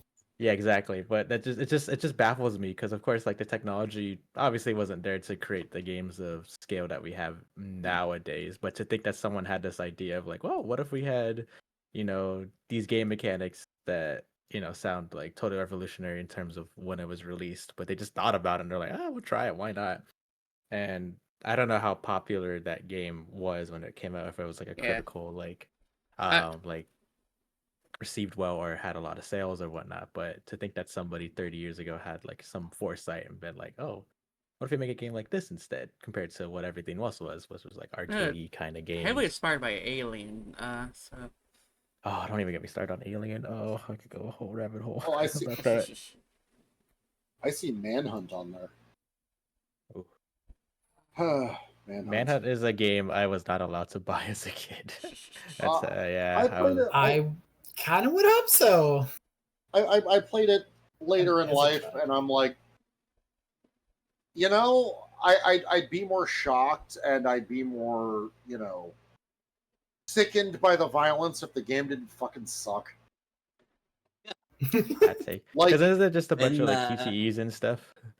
well, it's a decent stealth game sometimes, but also there's just several sections that are viscerally unpleasant to play, not because of the themes and the story and the shocking grossness, but because what you mean you mean I have to repeat this action over and over again while this guy is in the exact right spot, but he's chasing me with a chainsaw and making pig noises the whole time. yeah. I remember when I was like, "Would I get in trouble if I just commented in like yeah, I fapped to this game." Oh, Uh, Edgelords will edgelord, but like what kind of edging? I enjoy an edgy game from time to time. But goddamn, do I get taken out of the experience when it's like, all right, I have to precisely snipe on analog Oh. sticks. Oh boy! That game. Fun. yeah, Yeah. like Once I booted up, like, oh, it's a stealth game. Never mind. I just turned it off. I was not in the mood for Unless that. stealth is an option. If stealth is an option, it's always gonna be Yeah. big boom. I actually genuinely enjoy stealth games. Um, I was going somewhere with that sentence, and then I just left it there. Oof. It's a fun statement at most. But like, Let me- it's a very common sentiment I hear is that like people really don't like that, but I've always enjoyed it. If a I game think- is built, Well, I think the thing is, like, if you got a stealth game, that's one thing. A forced stealth section in a non-stealth game, Yeah, another thing Like, entirely. especially if it hasn't been built for it properly. Like, Yes, exactly. If you're Oh my forcing God, I think- limitations for the sake of, it's the There opposite is- problem with Manhunt. there is a game which I had on the PS2, and I could never get past the opening mission because the opening mission is a forced stealth section where if you get spotted, you lose instantly. And that is Yeah. Beverly Hills Cop. oh, Oh, just that's the scariest game of all legendarily time. bad game too. Yeah, Apparently, game once you is- get past the opening bit, you get a gun. But like, yeah, the opening Yeah. mission, forced stealth, you are very easily seen. It is the game was not built for it at all. obviously. So yeah, I get that. You know my favorite forced stealth sections in any game that aren't actually forced. They're awful. They're not actually forced, but they are like you get better results if you stealth. Yeah. The Witcher 2's dog shit stealth sections. I have never you played The know- Witcher 2, so I wouldn't That's the one Witcher game I haven't played. they didn't remaster I'd that say one. it somehow holds up worse than the first one. I am. But yeah, I always say I attempt stealth, but then I eventually get caught to killing everybody. Right. Yeah, I'm not good at stealth. No, stealth is See- yeah. I am a safe scumming bitch when it comes to stealth in games. True. Yeah, like Deus Ex Human Revolution. That's just a wild ride because like I would maybe stealth kill one or two, then eventually I find myself holed up in a utility closet, waiting for each one to come through the door. You know. One Come of the on. funniest things about Weirdly, one of the funniest things about the director's cut of that game is that the first pip of your battery, so you can do like melee stealth attacks, Yeah. recharges over time. So I made my playthrough this fucking goofy ass stealth Masterson persona for Adam Jensen, where nice. it's still stealth if no one's awake to see you get past. That's my favorite kind of stealth, yeah. Because they don't wake Yeah. up. So I would just knock them out, throw them in a vent, and go, Stealth Masterson. I am stealth. Like, he's just sleeping. Look at him, he's so tuckered out. It's like Oh. that Batman skit. Yeah, he's just stuck it out, yeah. This is a gun. Yeah, a weird thing about the safe scumming thing is actually so I love the Dishonored games. Dishonored 1, I safe scum like a bitch. Dishonored 2, when I'm playing as Emily instead of like you can play as Corvo from Dishonored 1 if you want to. That's a whole campaign. When I'm playing as Emily, I don't feel the need to safe scum as much because I feel more comfortable in the idea that this character might make mistakes. Does Dishonored 2 do the same thing where if you use any of these really cool tools we gave you, you can't get a good ending? The system is still there, but I don't think it ends up. It's more nuanced. Also, Okay. weirdly enough, Dishonored 1, the good ending is really boring, and the bad ending is really interesting. Oh, fun. Which one is the canon ending? Kind of like Dark Souls. The canon the canon ending is somewhere in the middle. It's Okay. basically the good ending is canon, I guess. but it's something in the middle. Yeah. I think the canon playthrough of Dishonored 1 is medium chaos. I mean, I'm guess it like Dishonored's whole thing is like their morality system is kind of what Bioshock 1's morality system was trying to be. But Oh, man. like if you listen to the commentary, it's like we failed to implement the whole little sister Yeah. Adam, so you really should Right. just. It's just Yeah. There's not really reason The to. it's one or the two, not there's a morality nuance system, thing. quote unquote, it's more like a making the plague worse system, I guess. So Yeah, there's yeah. like in Dishonored 1 you've got the rat plague, and the rats, the more corpses are around, the more food there is for the rats, and they multiply and they attack people. And the idea is if you're killing less people, there's less corpses for the rats to feed on. Mhm. That's like the lore reason behind why everything gets so fucked up in the bad ending, and like the kingdom ends up falling to the rat plague. But yeah, that's what I was talking about because like with Dishonored, it's like okay, you have these abilities, they're there, but if you give in to that temptation, it's gonna make the world around you a lot worse. Mhm. You're gonna be the bad guy for using it, which is kind Yep. of what Bioshock One was trying to do with the Atom system. Mhm. Yeah, Yeah, you you also can tell. get away with killing a few people without and still get the good ending. Yeah, But I always I'm kind of a perfectionist. yeah. I always go for absolutely no deaths, even by accident. Like sometimes the game will just accidentally kill someone who you knocked out, and I would get to the end of the level, I would see like one person killed on my stats and be like, "Fuck!" and Off, yeah. reset. I have done in Dishonored 2 a powerless pacifist run of Dishonored 2 as Emily. Because you can, in Dishonored 2, you get to choose just not to take the deal to get the powers. Mhm. I fucking love Dishonored 2. Anyway, That's definitely when I gotta play at some point. My backlog's so huge. Oh yeah, you can also tell Yeah, Sony Bioshock gave One us was another. trying to go for horror, but didn't quite get there. I feel like see, here's the thing.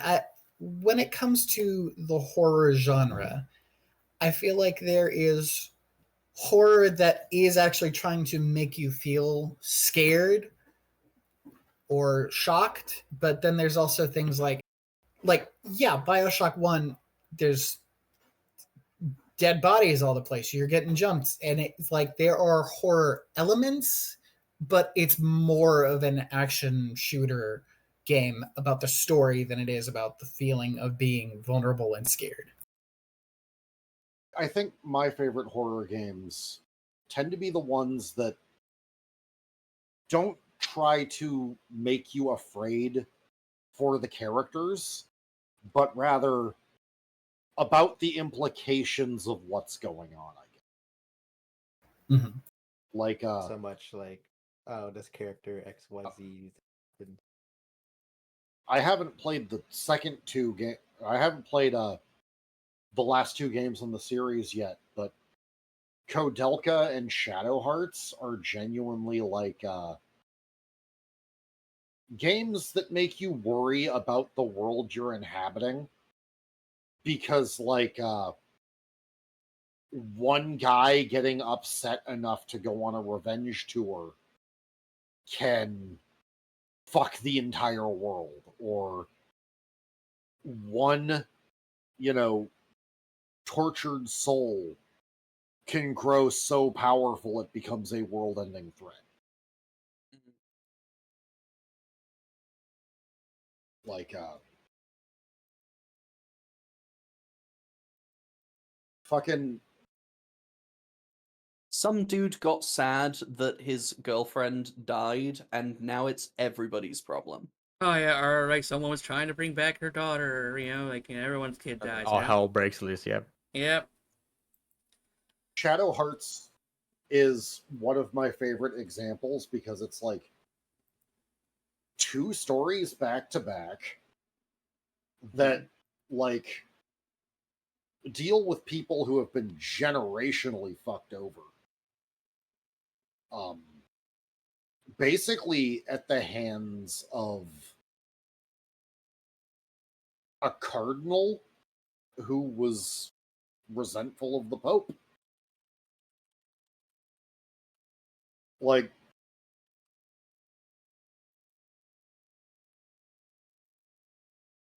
everyone should resent the Pope. But anyway, it's just like a few people fucking the world up for everyone else, and that genuinely feels applicable to today, even though it takes place during Yeah. World War One. Hmm. It gives it that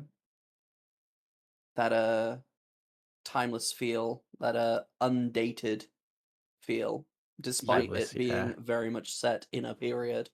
Yeah, like I also like spoilers. The bad ending is canon to Yes, which is very Shadow Hearts. interesting. Yeah, I do like it when games do that. I guess, does it count as like the bad ending or the normal ending? Because you have to jump through hoops that you might not even know exist for the quote unquote good ending. Yeah. I love that. I love games that do that. Case in point is the Nier games, and by extension the Drakengard games. Hmm. Drakengard 1. I would kind of classify that as a horror game where you play as one of many monsters. Yeah, like you are a monster, definitely, in Drakengard 1, which is the point. It's about like, you know, oh, Dynasty Warriors type game. You're killing like thousands of people. What kind of sick freak do you have to be okay with doing that? Yeah, here's probably the most morbid walks into a bar joke ever. Mhm. A murder fetishist, a pedophile, a pedovore, and an immortal child walk into a bar. And the bartender says, "Get the fucking party from Drakengard out of here." Oh, I didn't get far into Drakengard 1 actually. Yeah, Well, I am. It's the only Drakengard game I've played that isn't a Nier game. yeah, it's really like grossly fascinating that the quote unquote best person in the party is the dude who's into little boys because he's not offending. Like the game is very explicit that he's never actually acted on the urge. Probably to avoid being banned. Yeah. But yeah, the elf you recruit eats children. Um and like one of the canon endings for the game is fucking breaking through to our world in fucking modern day Tokyo for the time. Yeah, And and fucking that is and fucking counter singing a monster to death and then getting shot down by fighter jets. yes, and I that remember is the that. ending that is canon to Nier. Which then Yep. causes which then causes a Yeah. illness that wipes out humanity and causes the events of Nier. Yes.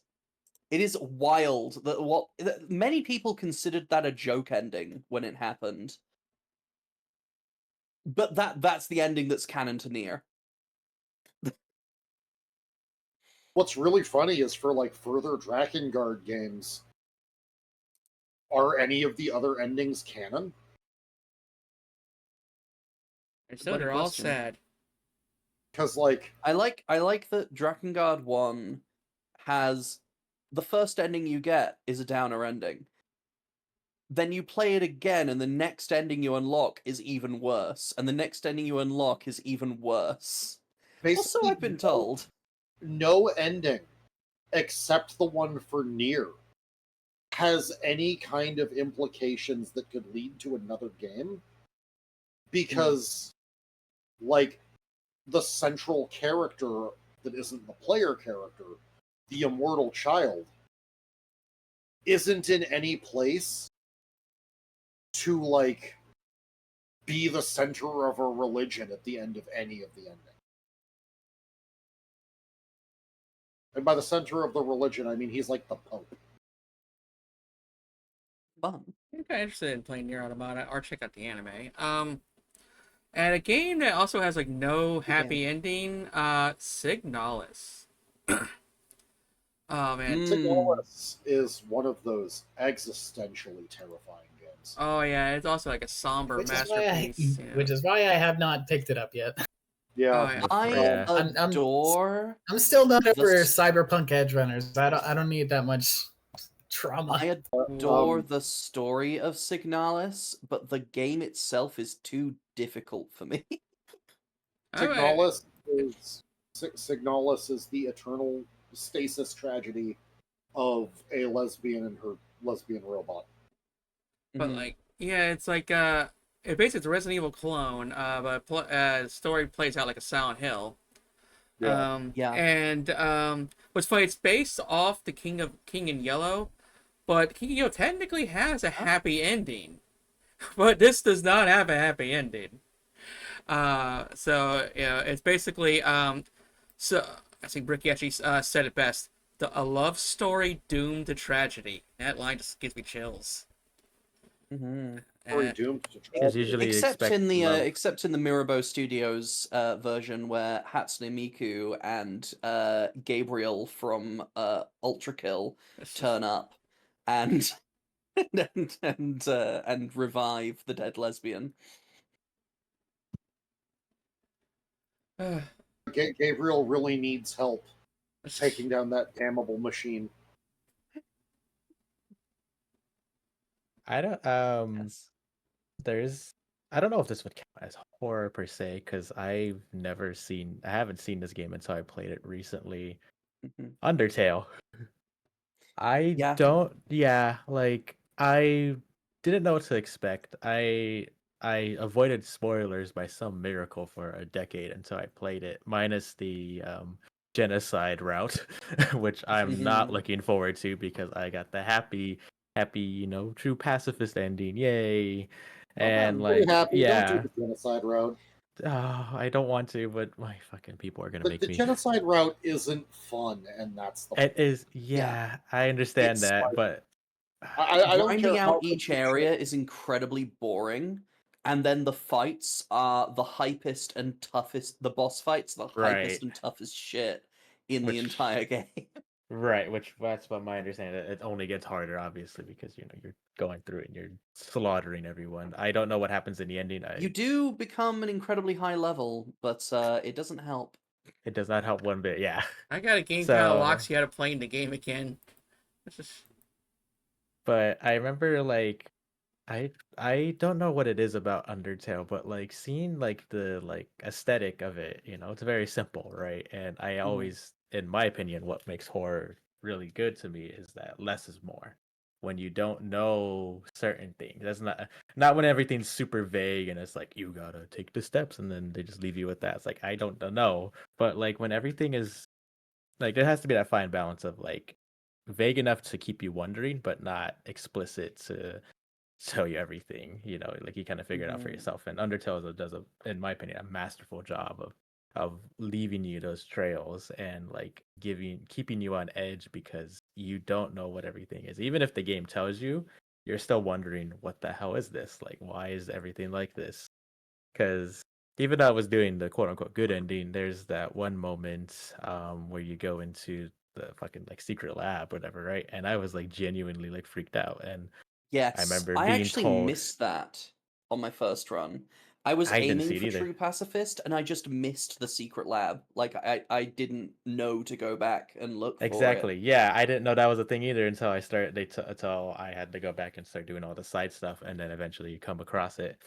And I remember it being like very uncomfortable. And Undertale, beyond just like that stuff feeling scary, like when you think about it, it's like to the world of the monsters, this is like normal-ish, except for the lab part because that they merged Yeah. everybody The together. lab But like, is so effective as it's so effective as a horror set piece. Like, not only does it, it straight up it does the horror cliche of having like the notes everywhere that give you like the hints into the background, but it's so effective because it's not just a set piece. The fucked up experiments they were doing there are integral to the plot of the entire game you just played through. and when you They start piecing that underpin together, like everything that's happening, right, and make other stuff feel incredibly other stuff that may have seemed benign now fucked up in retrospect. right, because now you're looking back at it and you're like, oh my goodness, this was all because of this thing. Holy crap! And this is the result of this, and it like really got under my skin. One moment that's not even related to the lab that really got me, like I think I recoiled back physically, not because it was like a scary moment, but it was just like it like shocked me because you don't expect it. The dinner, I think it's the dinner with Sans. When you go talk to him and you're talking and talking and whatever, he tells you certain things and you get different dialogue as you play through it multiple times. And I'm like, oh fuck, that's really cool. First off, they thought about different Yeah. dialogue, and there's so much cool nuance to every little detail moment. I don't know what it is, but when you see his portrait talking, whatever, and he goes from like closing his eyes, smiling to just blank, dead eyes, and just there's no pupil, no nothing, and seeing the sentence just build slowly about like would be dead by now or something. And It was I would kill you myself. yeah, Was and I his was like, line. yeah. And when I got that, I like physically recoiled back because I was like, no, because like Mhm. I thought my game. I honestly thought that my computer got cursed as soon as I installed the game, and that shit happened. I thought I installed a curse. I was like, no, I'm gonna have to get a Jesus bottle or something, or like start throwing candles at it, or something, or like start spraying some freaking some incense around because oh my gosh, it like got me like so shook up, and like it didn't appear like that way on camera, but inside I was like, oh my god, I hate this, I hate this, I hate this. Just Yeah. the dead stare, and it's See, so effective because it just catches you off guard like crazy. Mhm. I wish the game had played more with making edits to your registry so that it would know what you did more than that one time that Flowey tells you, "Oh, you didn't Yes, get her this time." yeah, because that's Um, the only thing that if I know really yeah, does change. Yeah, Like, not just but like, it just doesn't really play with that as much as I wish it had. Mhm. And the There were a lot the of fan edits or like fake screenshots and stuff that yeah, played with the idea of like what if they remembered more than they actually do, sort of thing. yeah. Uh, so yeah, that would have been uh, very that would cool. you know, yeah, but oh I, sorry. I was gonna say like like I remember when my like say I call it zombie phobia was really at its thickest. You know, some people were like, "Oh, it'll be funny Mhm. to get you to like stream some horror games and stuff." I'm like, I'm not gonna like scream and emote and react like like a classic PewDiePie. No, I would just get up and turn off the console. Like I wouldn't be Yes. Yeah. any fun. You know, like Mhm. there's rage quitting. I call it fear quitting. It's just Yes. Mm. like Oh, you know what? I have a very similar experience as you mentioned, fear quitting, because that's yeah, the most perfect applicable yeah. statement I've heard. Oh my gosh, I'm surprised my brain never came up with that. This may not be scary to you now, or even then, probably. Um, have you guys ever played like the OG COD zombies? when it was called. Yes. Yes, yeah, what it was. With at a Definitely friend's played house. COD Zombies. I have. don't know if it was the original. Right, the OG, yeah. But World I at War was the first one they did, World of War, right? yes, World of War, yeah, because it was a I secret definitely mode. played World at War, so probably have played that one. Yeah, because it happens when you beat the campaign, and hey, Russia, U.S. and Russia win, and then all of a sudden you get this cutscene Yes. of the airplane, your crashed airplane, and you see these like figures running at you, and you're like, oh, what the hell is that? And keep in mind, what was that, 2007, right? Yeah. Let me see. Oh, I'm old. Ew. Gross. Oh god. World at War. You Let me might be make sure I got my remembering the numbers right. second COD Zombies then, because This is not clicking. well, then again, I don't know. Definitely had the map Nakdun Toten. Oh, okay. So you might have played Black Ops, and they re-put the maps on that. If I remember. Yeah, maybe. But Yeah. yeah, it was That's at what a happened. friend's house, 4-player split screen on a CRT TV. That Hell was hell. yeah. That was, yeah. You get like 3 inches of screen space. Good luck, nerd. Yeah. 2008. Okay, yeah, 2008. But keep in mind, I'm like 8 years old, and I see that. And as a kid, I didn't handle horror really well. Like I was that scaredy cat that hid behind the couch if something remotely like scary or creepy came on, and like I remember really. That's not fucked up, but I remember just hating this moment where like my uncle carried me towards the TV when like The Ring was on, and I almost near damn it shat my pants when that happened. I hated my uncle for that for a while. So horror really didn't sit well with me, and um, so when that mode just appeared out of nowhere after beating the campaign, I was like, oh no. And I was by myself too, so like I was playing this like a room in the dark, and all of a sudden I was like, I was like, oh no, and then all of a sudden it's like it says round one, and you hear the music, the laugh and the guitar riff, and I'm just like, oh no. So I that had happened until Shinonuma, when the dog. That's when the dog run happened. I hated the dogs as well, just as much because you hear that you're like, fuck that, no. I might have a more embarrassing moment than this. Oh, okay. Yeah, let me finish my story real quick because I can hear that moment. But I would, if you don't know how COD Zombies work, it's a round based like progression system where every round you get more zombies coming and then you shoot them, get points, unlock the Yeah, map. it's wave based. Wave based. There you go. That's the word. Thank you. Mm. It's wave based. So like usually higher rounds, at least without like trying to do exploits or whatever, is like 30 to 40, at least back in the day, because I didn't like, YouTube was relatively new, yada yada. Nobody knew how to play this game mode. I would get to round 7, and then I would just turn off the console and TV and just walk off. I'd be like, I'm done. I beat the game, haha, haha. Even though it could technically go on forever, I was like, I win. I got my guns, haha. You can't kill me, haha. And I'd run away because they started running faster. They started like swinging, and like no matter how well equipped I was in that game, I just said, I would turn off the console and just refuse to touch it. And the only time I'd ever play it was if I had like someone with me, and someone was talking to me constantly. But I would hide my fear and be like, this is fun. Meanwhile, I was like damn near shitting my pants every time I touched that game. When you're especially when you're playing alone, it's even worse. Oh. There's able to be fair, Quinn. When I tried my first time I played RE7, I tried to do it with VR, and so I'm in that basement with all the molded coming, and since I'm only 5'2", I'm looking up at all these molded monsters that are just looming over me. Oh shit. So yeah, but for freedom, like gathering around the corner, that's when I just stick the heads. I'm like, nope. Yeah. You're a Resident Evil partner.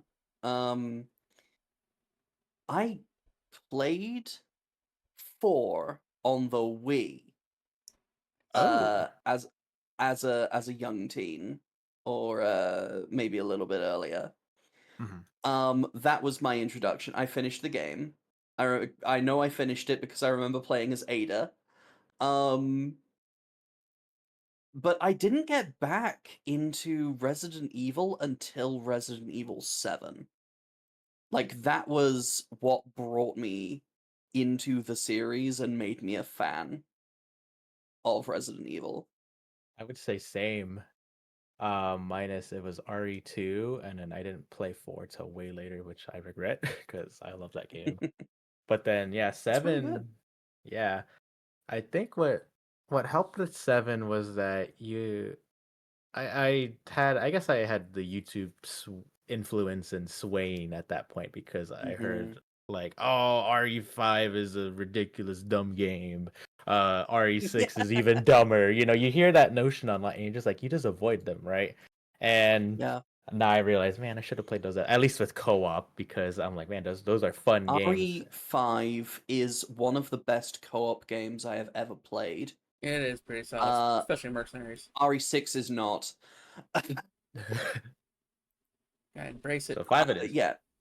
I love playing Yeah, RE5 with people. Bless you. Which Yeah, one of 'cause I'm those like- was the one that had like multiple different campaigns that each had like a different play style? Was it 5 or 6? Six. That was 6. Yeah, Six you- has 4 I mean, campaigns. I could The fourth I one could is hidden. definitely appreciate the ambition in that design. Yeah, thought funny very story ambitious. about that. But because like basically Sith felt spawned like where's you get the horror campaign, the action campaign, the stealth campaign, and the puzzle campaign. But Basically. funny story about that is that or just interesting fact, but like with remember like original like RE4, that had to go back to the drawing board multiple times. Or they had that kind of like that ghost build where Leon was just hallucinating shit, you know, and the fog Yep. build and Chain Man stuff. So Oh yeah, scrap versions of One of RE4 is how we those- got Devil May Cry. yeah, Yes. so One of those builds became Devil May Cry, and one of not the builds, but one of the scripts for RE4 became Haunting Ground. and then the another build became Clock Tower 3. So basically, the free scrap versions Well, were made like all 3 different games. it's interesting. It's interesting how Clock Tower 3 and Resident Evil 4 both sort of combined into Yeah. Haunting Ground, because Haunting Ground started development as a Clock Tower game, but using a rejected script for Resident Evil 4. But parts of that rejected script are still in Resident Evil 4 because that's how we get Ashley. And it's funny enough that kind of similar thing happened with Resident Evil 6, where they had 3 other rejected builds or scripts, but instead of just making them their own little games, they just combined them all into the one game. That's why it's a big clusterfuck. Yeah.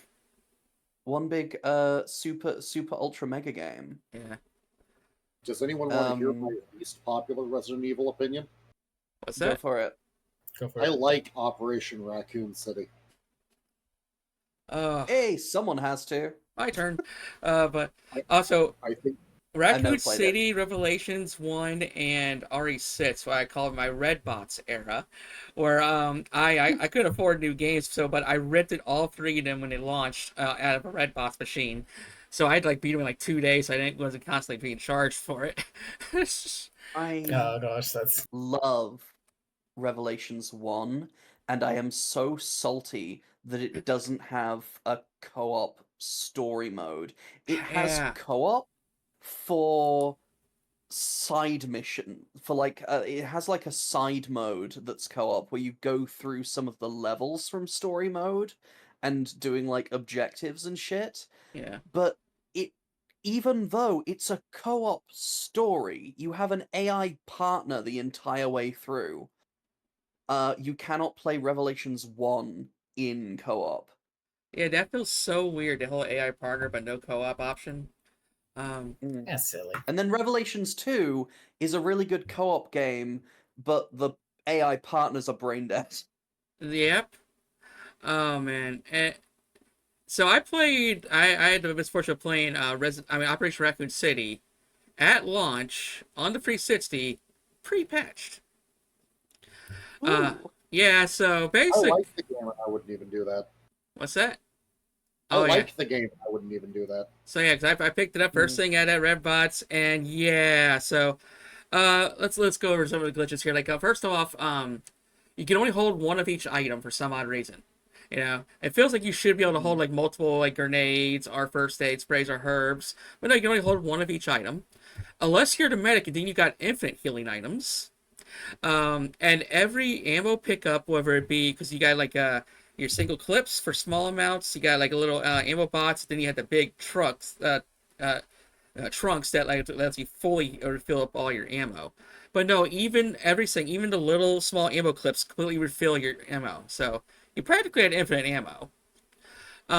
And you're going to need it too because none of you basically you got a team of four for so three AI mates. None of them did any damage. Their guns would not work. Wonderful. Yeah, only their That's knives would great. work. Yep. So I literally watched. I stood there watching with a single zombie left. Then just pew pew pew the shit out of this guy in the hallway forever till one finally had the sense to walk up and stab it. But their bullets did no damage, so which means I had to do 4 times the amount of work in order to progress the game because their guns didn't work. um, Yeah, the That is patch unironically go for it. the patch version I have that circumvents games for Windows Live, yeah, which is dead, so you have to do Mm-hmm. this to play the game now. yeah. Works really well. I think it's a pretty fun shooter in the Resident Evil universe. I imagine. Let's see. Nice. I was gonna say the thing about the knives, that's unironically like a pretty normal strat for playing Resident Evil 5 with the AI companion instead of an actual co-op partner, is to give your AI co-op partner no weapons except the stun baton and just make them hold all of your extra ammo. That's so funny Yeah. if they Because were the useless stun as baton is fuck. genuinely one of the best weapons in the game, but it's got unlimited ammo, so they're not gonna like waste anything. Now, the ironic thing is too is that they got like that aim bot freaking aim because you just give a pistol and they'll snipe someone for you. So, Nice. so it's like I could have them take out all the enemies, but then they'll blow all the ammo in 5 seconds. Hmm. Oh, Think, Revelations 2 is a lot of fun. I Um, played Revelations 2 through with 2 different people. One being my sister and one being another streamer called Andromeda Momo, who's a friend of mine. Um, with both people, we got to the same part of the game, which is like the bit where you make the choice that gets you either the good or the bad ending. We got to that, we did that bit, and then we never got back to playing the game again. wow. anyone want to hear We what never got to might? play the ending. Does anyone want to hear what might be the most embarrassing thing to be afraid of in a horror game ever? oh, what's up? What's up? So I was like 8 years old and already well versed in horror movies, and I was like super big into slashers at that age. I am. But my mom was playing Phantasmagoria, Oh, that game's actually underrated. and the I music played a little of that. scared me Ah, because I thought MIDI music at the time just sounded so weird and unnerving. That's really valid, honestly. Um, I didn't get into horror games until I was already in my teens, and I started with Silent Hill, basically. Oh yeah, yeah. I didn't get And uh, but I was so scared of games that were not horror games as a child. Like, just completely irrational shit. Like, just a segment that I hadn't got through yet would be like so foreboding in my child brain that I would not be able to bring myself to continue. Like for an example, uh Enter the Matrix. There is a mission where you're playing as Niobe, because of course I played as Niobe because the closeted trans child who did not know yet. Um uh where you're on an airplane and you've got to like get to the back of the airplane before a bomb goes off or something. Just the fact that there was a timer on screen scared me so much I never played the game again. That's valid. I had the same reaction to final bosses until I was like 13. But specifically only in RPGs. Damn. Specifically only in JRPGs, actually. Yeah. Like, I had a file saved before the final boss in Final Fantasy 7, 8, and 9 in a Lovecraftian Zelda clone called Alundra. I had the fear of God in you. yeah, like I had a save right before the final boss in basically everything RPG adjacent at the time on the PS1 Wow. and PS2. And then I like beat Kefka in Final Fantasy 3, 6, and immediately that put the fight in me. And one after another, Nice. all these final bosses just in one feverish summer week. Wow, Oh. that is wonderful. Actually, that feels like an allegorical story. Yeah. I remember Sephiroth used to like scare or at least intimidate the shit out of me. You'd be backed up by the Genova's theme and stuff, and Yeah. oh man, and so like I remember whenever I run into him in a non-Final Fantasy 7 game like Kingdom Hearts or The City, I'm like, oh fuck. See, it was a great allegorical victory, but if Yeah. only I could have pulled myself out of the closet before 22. Yeah. Oh god, yeah. I didn't I didn't fully come to terms with not being straight until I was 22. I didn't come to terms with not being cis until I was 25. Sorry, I was getting hugs and kisses from my partner. Nice. It's like I was Man, it feels 15. awkward being Nice. the only straight cis guy here. See, I'm cis, but That's great. I use pansexual as shorthand because there's no being on Earth, alive or dead, who could understand my sexual preferences, let alone me. I mean, okay, Me, yeah, myself, labels and I can only can't. do so much. Yeah, Yeah, your sexuality is advanced. It's just yeah. It's beyond our corporeal Mortal can. understanding. The closest I can come to any kind of actual descriptor is omniromantic demisexual. That sounds sexy. Oh yeah, that works. Well, I say that works. I don't fucking know. I'm not you. Yeah. That is a label that I can comprehend and understand. like you shrink See- it down to 3 syllables. Yeah, pansexual is just the easiest overall. Mm-hmm. Oh man. Oh, fun. I mean, I still end up I'm pan, but I end up simplifying it to bi just because I know more people around me know what that means. Yeah. Yeah, but see, I really liked making my avatars this like traditionally masculine dude with a pink, blue, and yellow like cybernetic arm or gauntlet. Hell yes. Hell yeah. It's just traditionally non-manly colors. Put them on the Mhm. buff, dude. Any color is manly. Any color, whatever you want it to.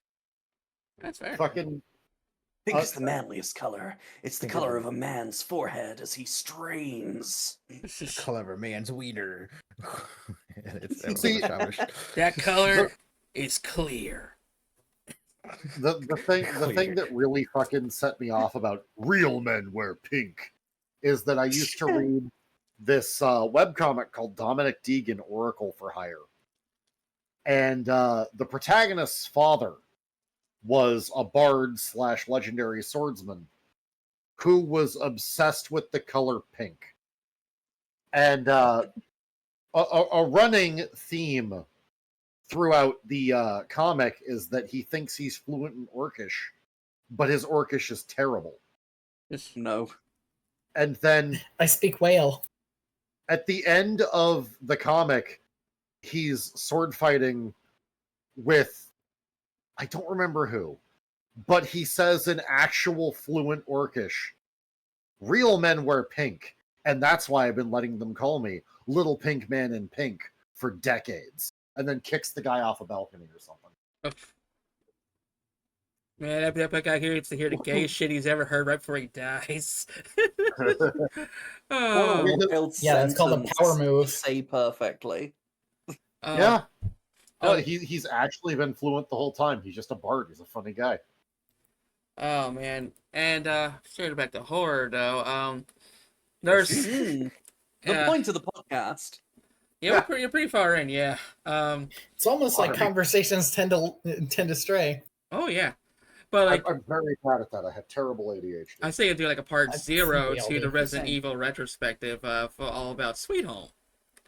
Because not only Sweet Home? it's an interesting NES game that had potential, but Sweet home. apparently there's also a freaking Netflix series that's very like not Yes. talked about. It- Yeah. Well, the Netflix series is amazing. It's Yeah. got nothing to do with the game. It's because entirely it's not based on separate. the game. It's based on a webcomic. Yeah, Ah. and the webcomic was also not based on the game. Yeah. Back The to game Happen to have was the But yeah, same. like Sweet Home, the old video game, yeah. is one of the it's an incredibly important part of survival horror history. Yeah. I remember studying it when I was doing my degree. I remember playing it in my early days of getting into the emulation scene as a wee 11-year-old who was A wee far lad. too young to pretend to be 15 on emulation forums. But I remember like surviving one fight over and over again Mhm. and like gaining so many levels that the enemies couldn't hurt me. Oh god. And then like someone on the forum said, "Wait, you weren't scared of the worm guy?" And I'm like, Worm no. guy. It gave a lot of experience. Yeah. What worm dude? Amazing. Happy to see him. What worm guy? This is Maggot guy, maybe? I don't remember what it was. It was a long time ago. And I'm Alaska. I'm in my late- Like I'm just thinking of the The worm guy Alaskan from bullworm. the worm guy from the Netflix show. See, like Ah. there's this guy early in Sweet Home that's like made of worms. But if you hit him with the lighter, he dies really quick. Ah, fun. it's here. Now probably the But, like- next horror games I'm gonna be playing, there's gonna be Crow Country, which I hear good things about. Yeah. And I wanna I play played that. It's very good. Nice. I want to play the Dark Pictures anthology. I'm just really fascinated by like them like this story decision based make games. Mhm. They are really cool. I didn't tick them just because they make me they make me feel like they're going to be a slog, which is why I didn't tick those on the list. Apparently they're not that long at all because basically like Mhm. it's kind of like watching a movie to feature. But and then they are kind of quick time heavy. And what's the other game? Oh, I want to try a recently released Hollow Body. That looks like a love letter to PS2 horror. Hollow Body has been on my wish list for a long time. Yeah. That and what's the other one that's also on the list that is it has a similar place in my brain to Hollow Body. Homebody? Not Homebody, although I have played and completed Homebody. That's a very good game. Yeah. It's very good. That's published by the Game Grumps, I believe. Oh yes, Oh, yes, really? yes. Yes. Heartworm is the other game that occupies a similar space in my brain. Yeah. I'm very much looking forward to that one coming out. Also, Halston just released a new demo. I'm excited about that. Yes, So I have played that. It's really good. So I always hate it when like a game releases a promising demo and then it's like dead silent for a year or two. You know, it's, Yeah. Yeah. And it's A, just like, a alright, great good luck, thing cool. about the demo for Halston is it includes all previous demos in the demo. nice. I say all. There's like two. There's like two previous demos. the earliest demo is it's a little bit different mechanically. Some of the mechanics are there, some of them aren't. But the story of what happens in that demo is still canon. Like, that's still a story beat that will be in the final game. It's just the gameplay is very different. And then Oh, there's another demo that's just like a tech showcase, essentially, Oh. that isn't like canon. speaking of wild gameplay, Michigan Report from Hell. That's basically Illbleed, but a camera crew. Yeah. It's a Oh, horror shit post. Michigan Report from Hell, the second-person shooter. Yes, the best game. If you I like still- second And person we don't shooter. mean shooting with a gun, we mean shooting with a camera. Fair camera. Yep, Yes. exactly. Well, I mean, when I say second-person shooter, I was referring to there are sections in the game where the reporter gets a gun, and you've got to tell them who to shoot at by pointing with your camera. That's Oh what Jesus second Christ, is. that is Oh. hilarious in a sense because it's like, hey, you're not gonna do it, but you gotta tell someone too. Yeah, Oh my gosh, that's so Oh Actually, kind of god, genius. it's like I like that it's one it's shitty level from Alan Lifeline Wake. adjacent. Yeah, there's one shitty level in the first Alan Wake game where like he's kind of aimed a flashlight at the guy, what you want the guy to shoot at, and he's a Yeah. terrible shot. Oh man. Yeah, Oh, and there's also I've been playing Alan Wake 2. I love it. I prefer the bits where you're playing as the woman Saga, but I ran out of her story and now I'm playing through as Alan. Which is Saga's side feels much more Resident Evil. Alan Wake's side feels much more Silent Hill. that's kind of cool. I like both. Yeah, Yeah. that's an interesting game. It's like the original Alan Wake. It's like, yeah, that's a game that's around, but then Alan Wake 2 kind of like really exploded in popularity. Mhm. Yeah, like Does that make me like curious. one that combat was gonna make you like Yeah. that's gonna test you. Al- That's why I dropped it. Yeah. Alan Wake 1 is still definitely a game that's worth playing, Sure. mostly for its story. But Yeah. weirdly enough, I will always defend Alan Wake's American Nightmare. Oh wow.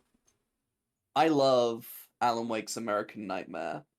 It is a very the vibe is completely different, and that game has essentially been disowned. Like it's not canon.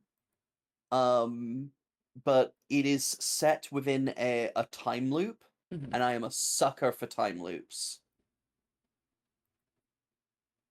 I need to play more games that fuck around with time and stuff. That Well, that shit would grab one me like that's crazy. on the list, Homebody. That game is entirely about being stuck in a time loop. I just read a review While for it there 'cause is I a just looked it up. slasher. It's like I said earlier, Homebody, very good. Gotcha. I want to kind of flew under the radar. A Resident Evil clone called Dim and Us. What I like about it is that you can actually play it in first, third, or fixed camera angles, or Yes. there's this little Easter egg. If you like click like the old school fat TV, you actually make it look like a Resident Evil 1 PS1 pixelated graphics as well. Yeah. Fun. I played Them and Us. I didn't finish it, but I got quite a way into it. It's very fun. I like when Resident Evil style games, or just any games in general, do the thing where like you unlock doors essentially that lead back into earlier areas. Them and Us is very good at that. Yeah.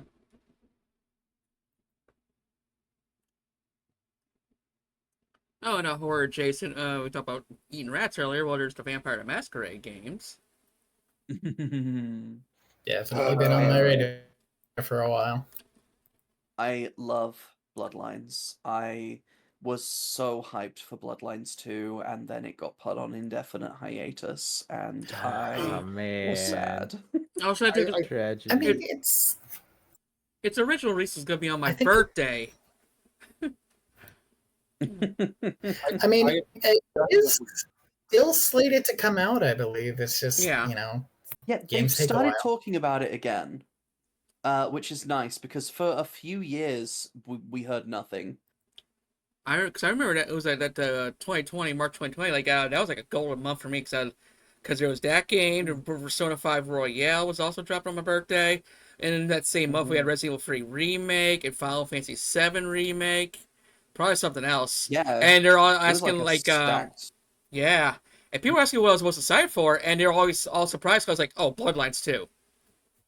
Yeah. See, I'm definitely the unpopular opinion Mm-mm. because by the time I played Bloodlines, I was already fed up with White Wolf's really non-interactive tabletop games. If that makes Oh. sense. Like I would probably enjoy Bloodlines if I went back and played it now, so I might soon. But the whole thing is the tabletop game it's based on Yeah. goes out of its way to tell you, like right from the jump, you're nothing, you're no one, you can't actually do anything. Yeah, it's meant to be very like low, like very street level sort of Yeah, stuff. like Kind of like 40K. I get that, but also like there's shit that you can do from a street level to Yeah. disrupt things or change things, and like I don't know, like filling a bathroom with enough semtex to level an entire building is Yeah. a lot different than like in Warhammer 40K not being able to eliminate an entire faction forever. But basically everything about every book that Vampire the Masquerade throws at you says, no, you're not important. Stop pretending to be. This game is about ROCs, actually. You're just allowed to play here. That's so I've never actually played, despite really wanting to. I've never actually had a chance to play the tabletop Vampire the Masquerade. I'm only interested in it because of Bloodlines in the first place. But yeah, I've noticed this that the kind of the point is the hopelessness and how nothing you do can ever change anything. But then they have their own OCs who are like actually doing shit constantly. Yeah, Your guy can't do anything, but my guy is powerful. I'd liken it to World of Warcraft, where like every arc boss is not handled by the players because that's too powerful. You guys are doing the grunt work, while our super cool OCs handle this in a novel between expansions. Because we're cool and you're not. You can't make Pretty cool much. characters in that. Oh my god. Oh my god, it gives me that. Like, and this isn't anything against World of Warcraft. It's a perfectly fun game. I just don't like the setting. But fucking yeah, I can't. It's like Baldur's Gate 3. I can't separate my interest in the game from my hatred of the setting. So you're not going to be appearing on that particular episode. Depends on if I can get over myself or not. Yeah, we'll see. Yeah. Then we got some we got Oni Chambara Bikini Zombie Slayers. Hell yeah. Oh yeah. Oni Chambara is a delightfully shitty series. I love it. Yes. I appreciate that they decided it's not enough to make the Bikini Zombie game and just do that. They also decided, hey, you know what it makes our series unique? You have to clean your weapons regularly during combat. Because Like otherwise you can't kill. I kind of love and respect that they just keep that in instead of throwing it out as irrelevant. That like you have to regularly swipe your weapon to like flick the blood off of it. And it makes you feel cool as well. Yeah, It is it like, makes you fuck feel yeah. cool, but also it's like you just wouldn't expect it from a game like this. Right.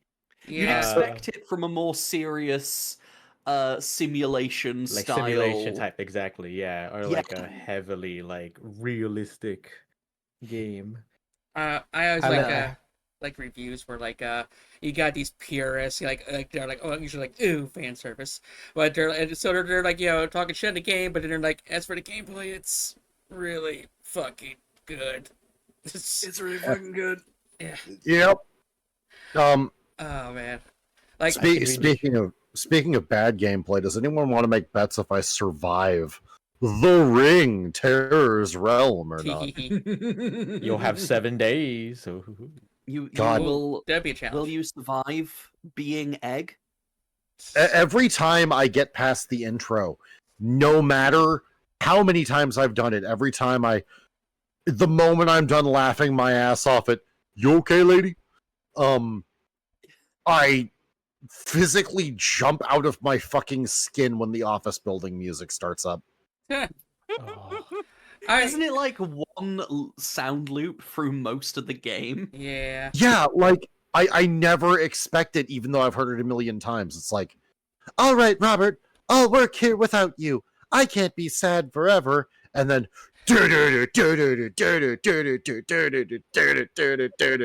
like the fact that her boyfriend dies, and the next day she takes his job. Like, sus? Yeah.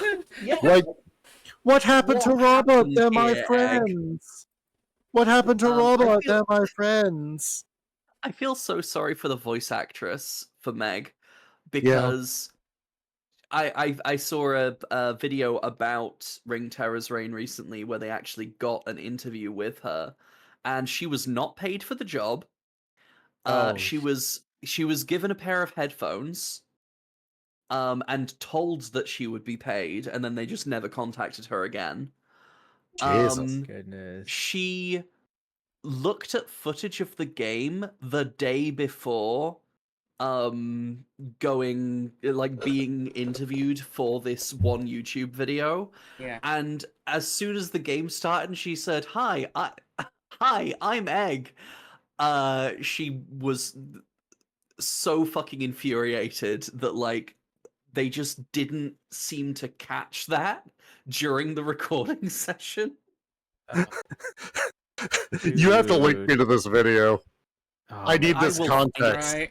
It's It sounds Oh, so fucking but tough. yeah, she Oh was my God. she was like basically dragged into this guy's apartment to record all of her lines in one sitting, and she should not have said yes. Like that sounds like a dude, horror story in its own right. yeah, She that comes to sounds my like she's apartment. about to be trafficked. Like, Yeah. Like you're gonna be in a dungeon forever at this room in this point if you Dungeon come crawler. in. Dungeon crawler. Dungeon, yeah. Yeah, like the last time I was dragged into some guy's apartment to record something, I also thought it would go very differently. Yeah. I Uh, was expecting the giant comical cage and very horrible things right after. Oh jeez. yeah, and 2 days ago, Boulder Punch made a video on this. Man. Yeah, 2 days ago. that's a really bad joke on my part. My neighbor, I used to live right next door to a YouTuber named MC Prophet. Great guy. He dragged me into the middle apartment of the triplex we lived in to record a quip for his Shin Megami Tensei 3 video. Oh wow, Yeah. and what happened? found the video. Thank you. Oh, okay. Thank you so Yeah, much. credit to Tango Mushi on YouTube for being the one to track down the voice actress. God, that poor woman. Oh yeah, did you drop the link in thing? Yeah, Anyways, in the chat. okay. Also, I do have to mention one of the Oni Chambara movies. She just basically just moves her top and fires lasers out of her nipples. Oh, Sorry, she dude. fucking what? Yeah, I that, nearly Yo. watched those. I That- nearly watched those and then didn't, and I don't know why. yeah. I There's titty lasers. They're Dude. canon. Look, have you guys never heard of the hot Canon? nips technique? Yeah. Well, are they lasers or are they cannons? Please. No, they're the lasers. Yeah, they cup them, aim them, and they fire lasers No, right at the I'm gonna nipples.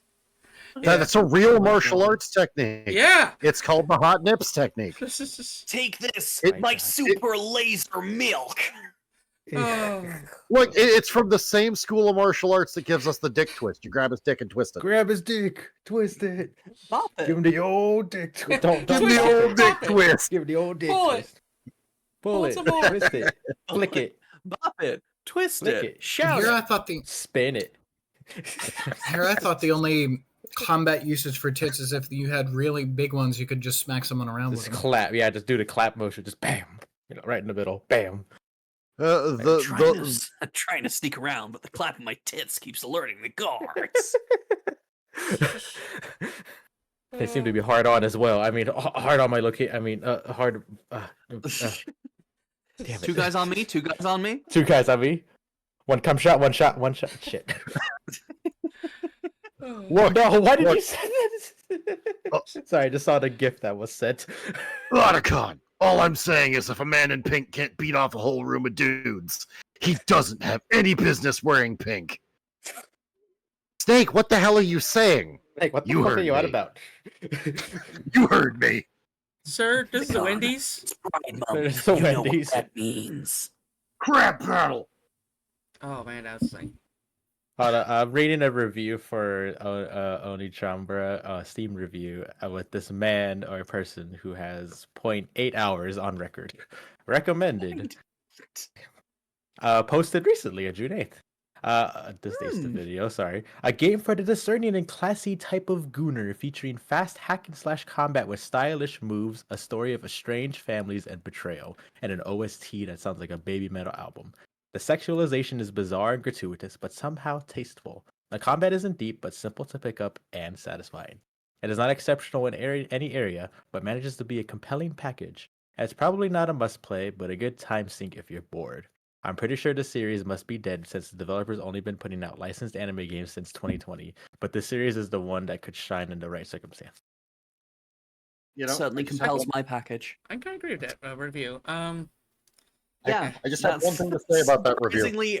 Surprisingly deep review considering 0.8 hours. Yeah, they were Not a very long 0.8 game. hours. Nah, I do have just one thing to say about that review, though. what's that? They said package. You know, my Gooner claim to fame is the game Hoonie Pop. I am in the 1.9% that have the hardest achievement. Oh, Holy fuck. shit. Yeah, Jesus. apparently, yeah. If you can romance all the girls within like a very short amount of time, yeah. So You sound out of breath just thinking about it. Congratulations on getting the hardest. Yeah, you were very hard for that one. That's very hard. Does It it will. count? Does it count as a Gooner achievement if you have to tell one of your partners in your chat to not talk about what they do to you, about your voice when they're alone at night? Oh, shit. Well, damn. Damn. I find it kind of sus that if you look up the IMDb for Hoonie Pop, all those girls have never done any other projects, huh? Yeah, it's I like, would hope gee, it I would be know. like a pseudonym name or some kind. It's like, huh? I think I know Hmm. Colleen Clinkenbeard when I hear her. You know. Ah! Like, not a horror game or a horny game, but fucking half of the voices in the first Pillars of Eternity are Matt Mercer. Yeah. You know what? Oh, It's speaking of impressive. horror and horny, Blood Rain, underrated. Yeah. Yes. Underrated game. Oh my Good god. game. So Horror one any? of you was saying earlier about a game where it was Shenmue where you have to do some technique perfect right before the final boss and never get to use it again. Right. Not even the final boss, in the ending to watch In the the rest end, of the ending. fuck. Oh my Jesus. That reminded me of as you were saying it, Blood Rain 2, I think. Which hold on, my bloody headphones have connected to my mobile phone, which means I'm not going to hear anyone. Oh, jeez. There we go. Oh, shit. So Blood Rain 2, I think it was 2. You get new abilities throughout the story, you know, progression in games. Right at the end, you get like a black hole, like a blood black hole ability, right before you walk into the final boss room. I don't recall that. I think it's a little earlier than that. Yeah, but it's kind of like a big ass blood tornado and stuff. But Yeah, like I'm pretty sure it was. I'm pretty sure it was in the hallway outside of the final boss. that That's are. how I remember it, anyway. Well, I would often play around the cheat code, so I think you can just like unlock all the powers like right at the beginning of the game. Oh yeah. So I probably, think yeah. that's what I'm thinking of because I remember just like sometimes breaking that one out. But you get a lot of unnecessary variety of powers. Yeah. yeah, like I they definitely prefer the first game as a game. Yeah. But the second one is much more shiny and pretty to look at. I agree. they put you through a literal ass tutorial segment in the middle of the ending of the first Shenmue game. So, You do not have a chance to use this technique because it's literally the ending cinematic that they take you out of it to play this Refined. tutorial, and then you get on the ship and go to Hong Kong, and the game's over. This is I the love true that. horror. That's the true horror. But you know what's really the true horror? Until the remaster, Shenmue 2 didn't release in the US Oh. until Oh. the Xbox release. Yeah. Oh my god. So the I didn't literal know that. end of the series on the Dreamcast for American players is a They had to- tutorial. Yep. This I is knew- this, I knew it this was a is what- very, very long time until Shenmue 3 happened. Mm-hmm. and then it was literally, in the words of Yu Suzuki, a filler chapter. And Because he everyone's like, refused. "Yeah, let's do it, baby." He Yeah, the refused. story still isn't over. He refused to compromise and do anything other than what he originally planned. And the sales my were God. so catastrophically low that I don't think there will be a Shenmue 4. Nope. Yeah. Because Unless he because gets the whole more- thing is everyone who was interested in it backed it on Kickstarter. Yeah. Yep. And then they played it, and they were like, Mm. "Fuck that noise," because Like- of how. Super Eye Patch Wolf, I think he's a drama queen, but my life has been a lie. Shenmue 3 is awful. Yeah, that video stands pretty tall Art- still. Regardless. Yeah. Are we already starting YouTuber beef? No, Yes. it's not beef. I love his content. Look at fight me, Drama Super queen is a Wolf. compliment. We're just, we're breaking out onto the YouTube podcasting scene. We're already starting beef. Let's go, babe. No, look, when I say drama queen, I mean he's a terminal theater kid, and it makes him Oh, so yeah. much more entertaining. I see. Um, Okay. I'm not If- say like- fuck Mr. Beast, but You anyways. kind of have to be Yeah. a drama queen. You have to Yeah. kind of act it. You have to ham it up a little. See, if I were to throw shade at a YouTuber for real, I don't know if I should. Controversial one. I did not mean to open this can of worms. I'm so sorry. I What- just what think makes it Josh controversial? Page should play MMOs regularly that aren't RuneScape before turning reviewing MMORPGs into his livelihood. Oh.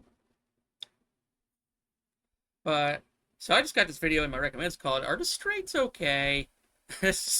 We're not. We are. Usually not. We are not. No, kill I- us. The answer is I- always no. No, I know two never. or three who are okay. So, but But not- what would you say is what's the next like horror game y'all plan on playing? I Uh, already. What's the oh, next sorry. one? Yeah, like what's on your horizon? The Ring, Terror's Realm. The Ring 2. To quote The Ring, Terror's Realm, let me pick up my mic and get it real close for this. There we go. Yes, the splat I mean- sound effect. Yeah, the generic splat. Oh, it's great. Oh, Still God. got to wrap up Resident Evil and Dead Space, and we do have a Mm. pretty decent list. I think it really comes down to what do I think my computer can run while I stream it, and what like do I want to play that I have access to currently? Gotcha. Yeah, like today I Um, discovered pretty much the limits of my current new ISP. I was shocked that Yeah. I could run from Resident Evil to Hat in Time just fine. The only games that I had trouble with is like, if it's like a modern day high definition graphics with like tons of moving parts and online. So like Dark Tide and Space Marine 2, oh boy. Jay just shit the bed Yeah, entirely. if it's taking up extra bandwidth, then it's gonna screw. Yeah, anything Yeah. that involves a call or online, like you said. Like it was okay in both cases until I got to the boss fight. And then, that's when all hell. Yeah. One game it was a slideshow, and the other game it was just glitching. Ugh, man. Yeah, I would say, like, if you have any like recommendations, feel free to.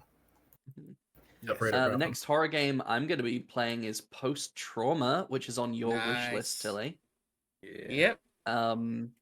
It looks so interesting. It's like a weird. It looks kind of like Lovecraftian, but like the Lovecraftian stuff feels very Cronenbergy. It's a lot of like mottled flesh and eyes, and you play as like a wrinkled old dude, like a late middle age, very wrinkled dude. Yeah. So. Which is not normal for this genre. So that's going to be very interesting. Yeah, some chubby mid-50s guy. Yeah.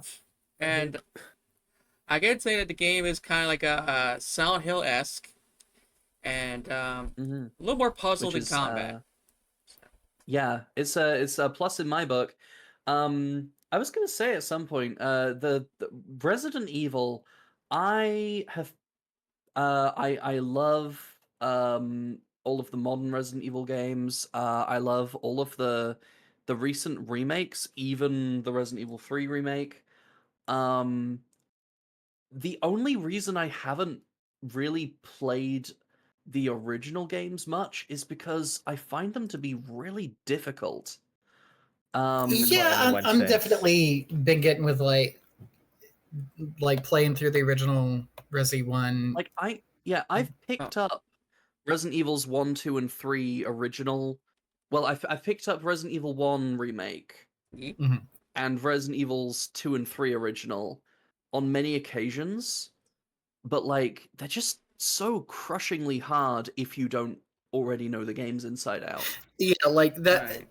Because I've elected to try and not use a walkthrough, it definitely feels daunting. It's just like I have a limited number of saves and heals in the game. I really have to be careful. Because if you mess up one area, you're like the clever use of resources is such a huge factor. Yeah, I can confirm just getting through individual hallways and shit. So if I just played the original PS1 on a couple days now, and I'm gonna play it tomorrow as well. I'm actually having a ball. But I think with Jill, the survival horror, like the ammo conservation, isn't a factor. Because it's like say if you only use the pistol, once you run out of pistol ammo, you still have the shotgun and grenade launcher to compensate. And by the time one of those runs slow, you should have more pistol ammo by then.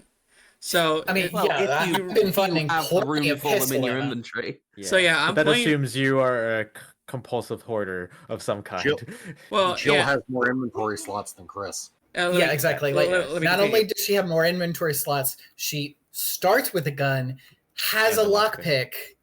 The master of lockpick. And she has Barry there to help her out here and there. Yeah, because Barry happens to be the coolest guy. I have only ever played as Jill in Resident Evil 1. Yeah. So, remember, she was almost a Jill sandwich. I'm so sad that line isn't in the remake. It is in the remake. They just fucked it up. They changed it. Yeah, they've nicely into a sandwich. Which makes no sense. It's so dumb. No, it makes perfect sense. It's just it doesn't have the aura of the original. Yeah, into the cringe, damn you. We need a Jill sandwich. We need more of that stupid shit. But so it's just a smoother experience to Jill because you really don't have to worry about your ammo. You can literally gun down everyone and not have to worry about it. It's Chris I'm dreading to play because he not only does he have only a pistol and half as many shotgun shells, there's also more enemies in that spawned in. So now looking forward to that hard mode. Yeah. Yeah, like, he, if it's a game he I does really get doesn't he get the lighter in its own little slot like Jill has with the lockpicks though? Yes, he Uh, does. Oh, No, not in the okay. original. No, Oh, it shit. still takes up a Oh, is that spot. a Yeah. remake exclusive thing? Yeah, it's a remake Okay. exclusive thing. Mm. So yeah, and he's got those little keys, so you gotta know which ones have the Mm. chests have the best The ammo small and stuff. keys. Yeah, between the freaking slim inventory, he's basically the hard mode. Yeah. Mhm. Mhm. And so I said more enemies. He's got more health, sure, but yeah. I mean, You're I gonna need it. certainly, if it was just a game that I Yeah. was sitting down, taking my time with, I could maybe really, really get into the game. But undoubtedly, if I ever do play as Chris, like I'm sure there's like an achievement or something. I am using a walkthrough. Yeah. Make no mistake. I've always I hated have this not notion been using of... a walkthrough as I've been attempting to get through Resident Evil 1 Remake. It is Mhm. I feel like I'm like almost halfway through, but it is hard. It is hard, It's yeah. hard Oh, to I love Looking that at game. the where to approximate go. playtime, I am about at the halfway point, and it's like there's like a couple of things. It's like, really, you Yeah. expected me to do that, but like Also, I'm gonna try and push through it. to be fair though, even though the lighters takes up a spot in the OG, you don't have to worry about Crimson Heads in that version.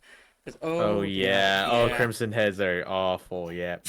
Mm-hmm. So Those, Yeah, those and were Fountains those of were Mourning Fuel actually a Road. very those were a really good addition That's- to remake Oh, good lord. because I remember. Yeah. That's why I burn every single zombie. I don't want to deal with that. But if you know you got enough I knowledge, will there's waste some all the kerosene. bodies that are On the actually pl- just on the plus what you side- call it, On red the plus herring. side, if you kill a Crimson Head, they don't respawn. Yeah, True. right. There yeah, is that. but like It's But they one, still. it's move one so way to kill them fast. permanently. And You there's know- some bodies that don't actually resurrect, so you just gotta know which ones to burn, which ones not to. Right, but that is Oh, I not did not as know that. distinct. And that's yeah. the pitfall. You go if you haven't played the game before and are not using a walkthrough. There's no never specific know. distinction I from made crap. the mistake of killing the first zombie Okay. Oh yeah. because the first zombie, if you kill it, you and then you go back into the room where Barry is, Yeah. you will still get the cutscene of it bursting into the room and Barry killing it. Huh. Right. So you've just wasted resources. Yes. You waste and ammo, time. exactly, yeah. And then I there's was the like, hidden oh, cool. easy The difficulty. beginner's trap. The beginner's trap, yeah, that's how you know this ain't Yeah. this You ain't know, no I just pissy. noticed another one of my childhood games on this Uh-oh. graphic here. Wonderful. It's a game that is ruined after the first level by one mechanic. Uh-huh. What'd you Nightmare Creatures. Mm-hmm. Huge, expansive levels that would be a blast to explore and find all the secrets because you need most of the secrets to have the resources to beat the final boss. If not for the whole, there's an adrenaline gauge after the first level. And you have to kill Right. monsters at a fast enough pace to not start losing health and then turn into a monster. And Mm, game over. you need to keep the bloodlust flowing. Yeah, because your adrenaline rush is the only thing keeping you from turning into one of them. And that's one thing I'm Which- dreading about Outbreak 2. No. I But, like, really want to play the Outbreak games. I've been looking into the fan server Yeah. situation with the Outbreak games. Mhm. I'm thinking I'm going to be setting that up at some point. Nice. We should do that someday. Yes, that'd be perfect. Oh, man. Especially, I started looking into it because of the Resident Evil 9 announcement. Yeah, with Outbreak. Oh, Outbreak, yeah. playing yeah, as the daughter of the person. Oh, one of yeah. the people. Was it- Alyssa. I can't remember which one was which. Alyssa and Grace Ashcroft. I can't remember Yeah. which is the mother and which is the daughter right now. Alyssa's the mom. Right. Okay. Alyssa's the mom. Cool. So Yeah. you're playing as Grace Ashcroft. Yeah. in RE9. I wonder if they'll actually manage to re-release it because it's been one hell of a copyright issue. That's why. Yeah, it's been hell. It is really cool because I've played that through an emulator with a friend, and while the setup is convoluted and oh my goodness, like it is a chore just to set up alone. It is worth it because I never realized how like far ahead that game was in terms of like the gameplay and stuff, and I had I had such a blast, even one though I didn't from. even make it that far. I think we only made it past like the first like few I like think levels. I think a friend of mine, either I had one of them or a friend of mine had one of them on the PS2 back in the day, and I remember I played a little bit of it, and there's a sequence in Resident Evil 6 during, I think, Leon's campaign where you meet up with a bunch of survivors and like you're in a house together defending it, and like a bus turns up. Yep. That reminded me so heavily of something from one of the Outbreak games. I believe there's a scenario where you have to like get a bus out, right? If I remember, or am I thinking of the wrong thing? I No. remember playing that segment in RE6 and thinking, "Oh fuck, this is the segment from that other PS2 game I played once. What Nice. was that?" Uh, Yeah, it probably wasn't as close as I'm misremembering it being, but you know, fun. You know what a Resident Evil game would have been good, or at What? least like much more entertaining, oh. if a school shooting hadn't happened and made national Ah. news, and the American release hadn't had a first-person control hastily introduced to replace the removed GunCon compatibility. Yeah, Resident Evil Survivor. That game would have been fun. Survivor. Yep, but Oh, they yep, that's what happened that's to why. Yep, Survivor. yep, yep. The story behind that is really sad in Like, terms of yeah. Mm. I don't think that Capcom was being as cowardly as everyone says they were, because like Dude, this like, was during a time when every lawyer in the country was briefly trying to blame video games for every crime. yep, every Yes. lawyer, yep, every senator was like, games are the devil, and I was like, no, that's no. And before it was video games, it was comic books. And before it was TV, Mm-hmm. and it was radio, and newspaper, everything is gonna be blamed. Oh, Like, now it's anime. Yeah. Texas. Does Uh, anything? But Oh, Yeah, Texas but- doing something against anime? Yeah, there's yeah. a law that was being introduced. It- No, it officially the real passed. one, the real evil, those damn ninjas. Damn Yeah. ninjas. Next The ones that surf in particular. we got to Have any blank out. ninjas in Britain? We got to blank out fucking Michelangelo's nunchucks real quick before Yep. Teenage Mutant Hero Turtles launches. Ugh. I think that was another thing we were discussing before recording. It's like Britain seems inordinately afraid of ninjas. Yes. Ninjas Like- specifically. That is specifically why, because it was more popular in Britain. Yep. The 80s Teenage Mutant Ninja Turtles cartoon switched Michelangelo's nunchucks for a grappling hook eventually. Oh my god. Oh, was that what they swapped it for? Yep. I don't Wow. remember. I do remember. I remember from my childhood it being Teenage Mutant Hero Turtles and having like a weird, like Berenstain Bears moment when I heard about it being Ninja Turtles later in my early teens. Yeah. Because like it was like all mention of it being Hero Turtles had gone until later I found out why it was Hero over here. I Yeah, originally like thought it the was the Hero. British government is and has always been terrified of ninjas for some reason. I later found out it was Hero Turtles in the UK, because I was Mhm. looking at ROM listings and it's like, wait, Teenage Mutant Hero Turtles in Time. Yeah. Like, what the Oh. fuck? Yeah, like what that? Oh. That sounds So, fake. Another horror adjacent game, Onimusha. Oh, that's the game Onimusha- I I need to love check at some point. Onimusha. I have to check it. Onimusha is such a complicated series for me Yeah. because I'm absolutely an Onimusha Dawn of Dreams apologist. I still But have I my Dawn of reckon- Dreams PS2 memory card. Which one's Yeah, Dawn like, of Dreams? Is that's not the- the second one, is it? It's the fourth one in the weird fucked up RPG / Onimusha hybrid thing. I didn't know that existed. Yeah, it was like an attempt to continue the series that just never took off, I guess. That's cool. Yeah, it was very 'Cause cinematic too. Yeah, I don't like the second one. I liked the second And one more than the a first lot of people do. Yeah, well, I My totally get favorite- two. Well, yeah, because one like flows right into three so well. My favorite is the third one, just because, like, if you think about it for more than a second, it's like Capcom had no idea what they were doing with this series. I feel that. Like, Like, aside, modern day France. aside from Akko and, like, her almost calling Tenkai Samanosuke at one point, it doesn't come up in Dawn of Dreams at all. Oh like, gosh. I was expecting Tenkai, who's actually Samanosuke, at some point to say something like, "None of you have heard of a police officer or Paris or something."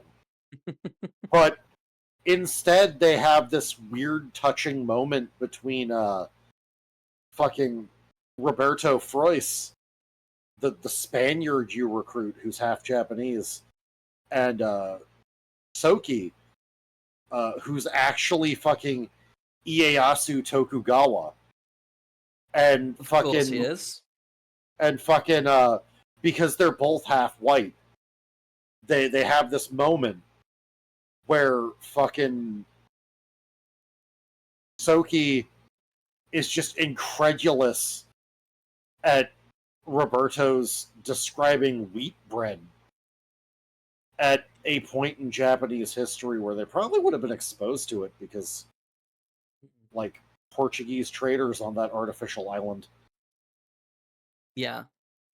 Like, trade Like- with the Portuguese was already in full swing, like, before Oda Nobunaga died, Like, at the very least. bro, you're Ieyasu Tokugawa. Bread would have been a status symbol for your family. Yeah. Like- But yeah, I only got into Onimusha relatively recently, like within the past year or two. Because the remaster of the first one came out. I played genuinely, that, and that was my introduction. I genuinely think the first game is the worst one in the series. Damn. And I really did I played the second one right after finishing the first one, and I just I hated how there's just so many enemies that spawn out of nowhere. Yeah. It's the faster pace is what I don't like about it. Yeah, you won't like Onimusha 3 very much then, probably. Because it's even a Damn. little bit faster paced, but enemies don't really spawn. Yeah. Like it becomes less yeah, it becomes closer to like a Devil May Cry sort of situation. Except with much Which worse is controls. fitting considering you're fighting demons. Except the thing is, it still keeps like the Resi style controls, and that's fucking awful. Yes, which works so well. So the remaster of Onimusha 1, you know, it adds in the analog movement, but it keeps the tank controls on the D-pad, which is Yeah, where they belong. Onimusha 3 Which did is the so same thing. good because it uses the D-pad controls so well during combat. Yeah, Onimusha 3 did the same thing. Good. Except, like, legitimately the analog controls kind of trivialized the combat by making everything so easy to dodge. Oh, wonderful. But Dawn of Dreams compensated for that a lot better. Mm-hmm. But the problem with Dawn of Dreams is that Onimusha's combat cannot sustain like a 50-hour RPG. Yeah. Like a It's meant to be stage-based a like 50-hour yeah, RPG. yeah. And I don't think the Onimusha was designed initially for that. It's more, akin to, what's it? I fucking mainlined that game when I bought it. Because I bought all of these games as they came out. Oh my gosh. But fucking Dawn of Dreams was my shit until I finished it, and then I was like, oh, that was pretty good. And then we went years and years and years and years with nothing else except fucking Onimusha Tactics on the Game Boy Advance. And like nothing, the series was never heard of again until like just recently with the remaster and the new game announced. And I think that's genuinely because Nioh 2 was such a big success. Oh, Neo, yeah. Neo, thank you. Neo. I genuinely think it's everything I wished Onimusha was. Yeah, Neo 2 is a lot of fun. I have Neo 1 and Neo 2. Like I played Neo 1 on the PS4 and loved it, but I was living with my parents, so I didn't get to use the PS4 much. I got Neo And 1 then for I free got on- Neo 2 the second I saw you could make your own character and you could be a girl. Like I was like, Yeah. okay, yeah, Neo 2, there we go. I still got haven't gotten Neo. very far through it. I got Neo 1 for free on Epic Game Store, and I've like yeah, just I have it there too. I keep meaning to go back to it, but like Mm. Neo 2 doesn't seem related, and I thought the protagonist was pretty unlikable even in the intro to Neo 1. Mm-hmm. Yeah, I mean he's a real historical figure, but they Yeah. they changed him kind of weirdly. They made him Welsh, whereas the actual he's kind of an amalgamation of a couple guys, I think, but the main guy he's based on was English and he was from Kent. Huh. Yeah, like but yeah, they made him Welsh in Neo 1. what company makes Neo again? Not Capcom. I can look it up. Hold on. Wait, is it Capcom? Team Ninja. Koei Team Tecmo. Ninja. Okay, I was gonna say if it's Capcom, then they're releasing a competitor to their own Wild. That would be hilarious, though. Capcom Yeah. would do that. I No, will make but- Street Fighter, but I shall call it Fighter of Kings. Mhm. Yeah, like That'd be stupid of them, though. I could call it Streets genuinely, of I Rage. genuinely feel like the only reason we're getting another Onimusha game is because some Capcom executive woke up in a pile of cocaine. Like, wait, we've What's got a this franchise? samurai game about demons. Let's do it. Fuck it. Everyone, get on the board. It's like one of the two entire You just- JonTron moments that ever made me laugh. A fucking member of Team Sonic waking up from a cocaine bender like, what's a Sonic? What's a oh, that's a oh my god. I haven't shame even thought about him. that. Yeah. Yeah. Damn It's not some kind of moral issue. I just never jived with his brand of humor. Like I didn't That's even fair.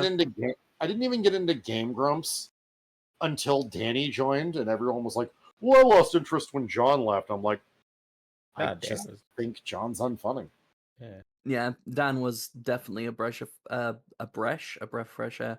I A genuinely, breath of I fresh air. genuinely Fresh of enjoyed fresh. most of JonTron's content before I found out about his personal views that I don't agree with. Yeah, Yeah. Yeah, I mean, Um, I would say Danny was an improvement even before John turned out to be a dipshit. yeah. Mm. Like, I didn't care about JonTron's personal politics. I just thought, like, his humor was the equivalent of a Family Guy cutaway gag. Yeah. Not being funny is insult enough. Being a Family Guy Like- cutaway gag is a whole nother low. If, You can't let it go. if I Yeah. don't find the comedy funny, why am I going to watch a guy who's only comedy? Exactly. Yeah, that's fair. But like, Danny is actually a contrast to Aaron.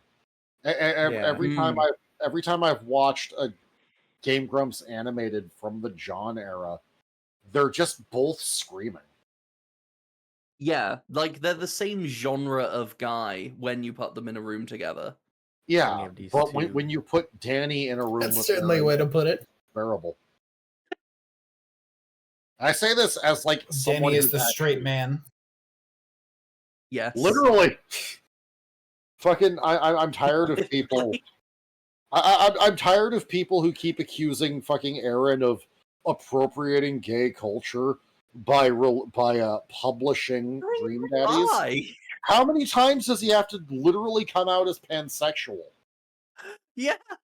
Like, fucking Aaron's not a straight man. He just Yeah. happens to have been married happily to one woman for a long time.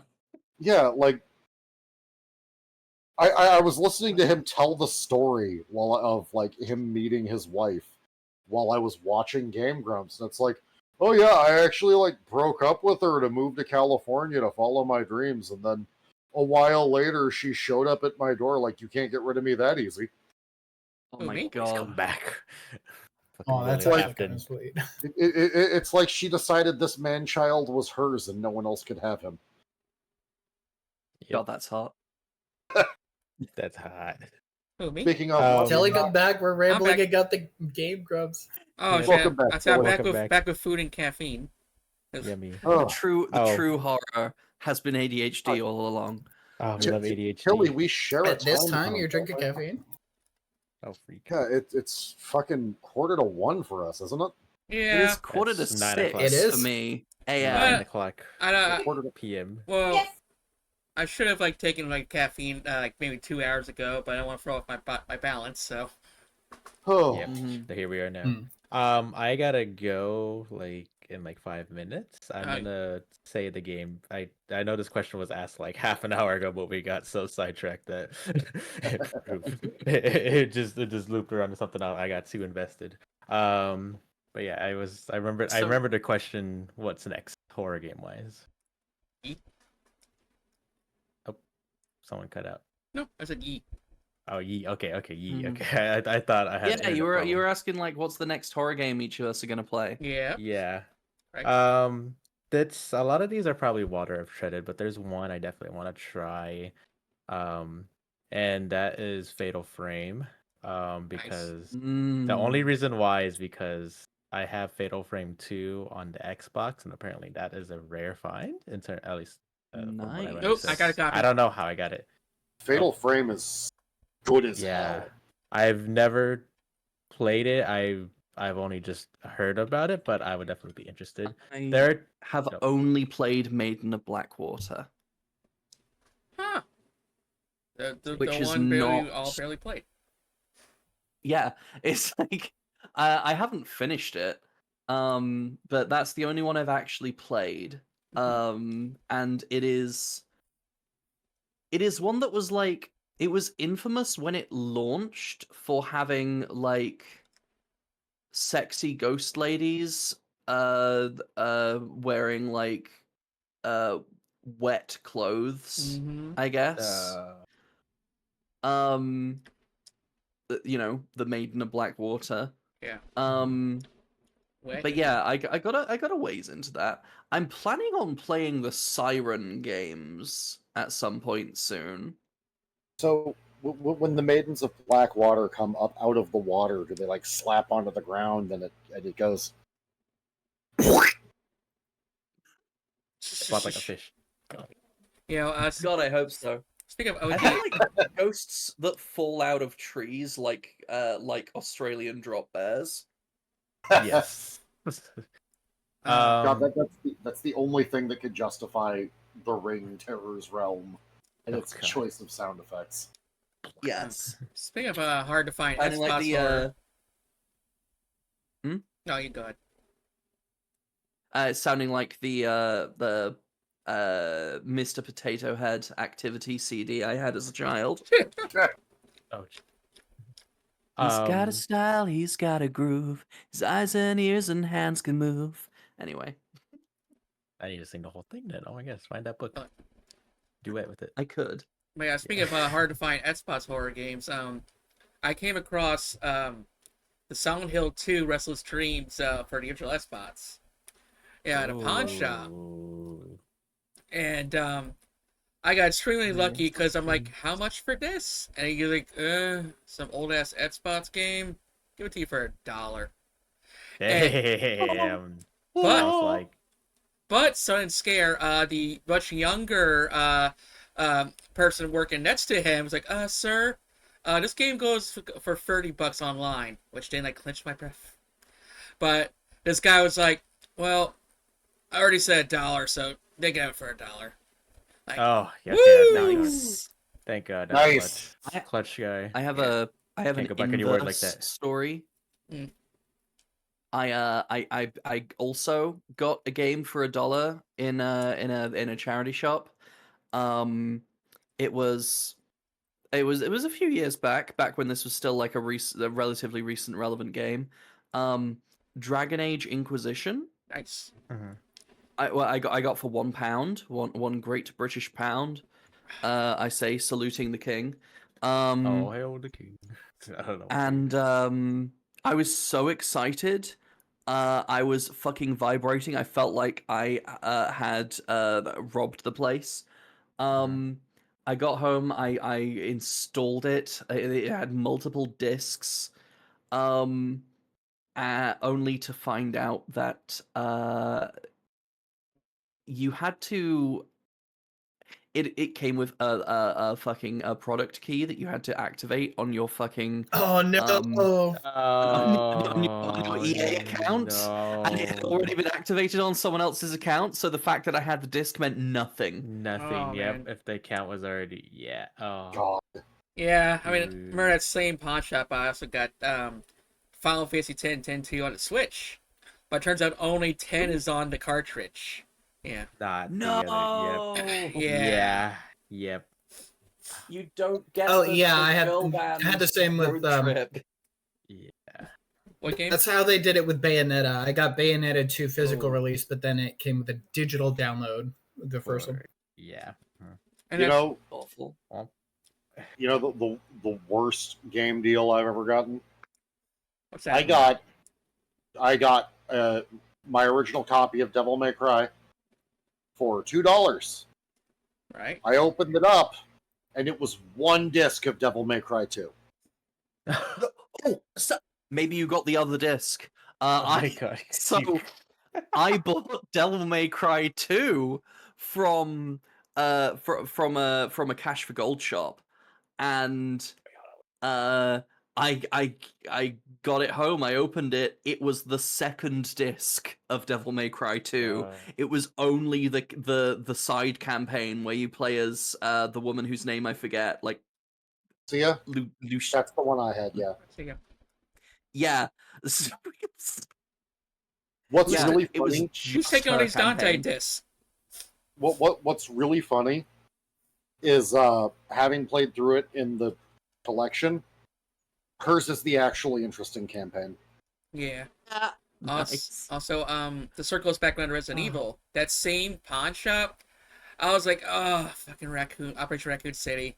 I guess I'll try to buy it for collector's sake.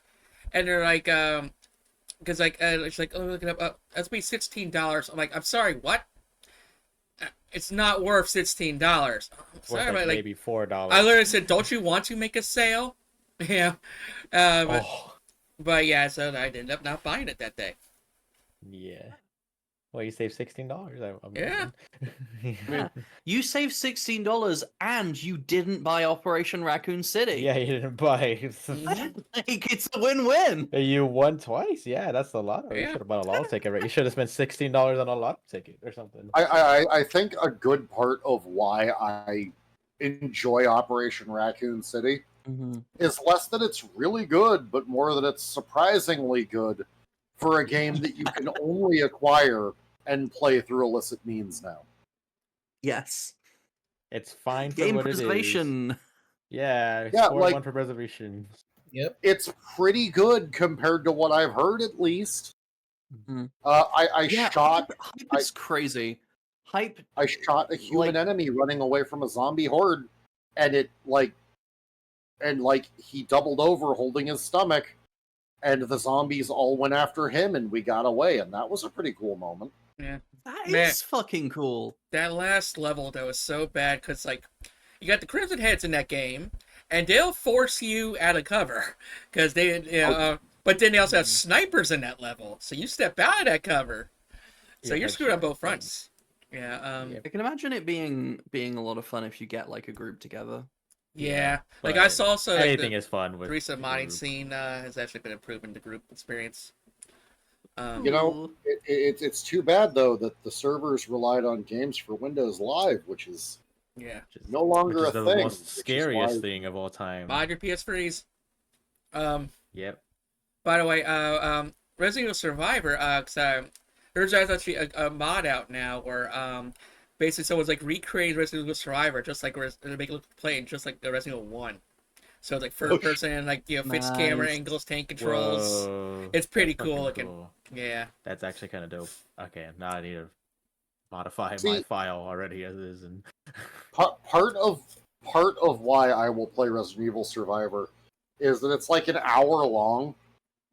You don't even save. It's like an hour long, and its storyline is so fucking stupid. It's hilarious. Wonderful. yep. Like, Oh, Cran, didn't Whoa. you say you had to leave? Yes, yeah. There was one more game I wanted to say, but I Go for got it. caught up again. Sorry. One I want to replay again, and I don't know if you guys talked about it. Alien Isolation. That's one I want to Oh, replay man. because Very good game. Mhm. Yeah, I fell in love with it, and that was. I still get scared playing that game because, xenomorphs and shit, and That's one of my Um, favorite games to watch on stream. I just love watching Yeah. streamers squirm. yep. I Have you played squirmed.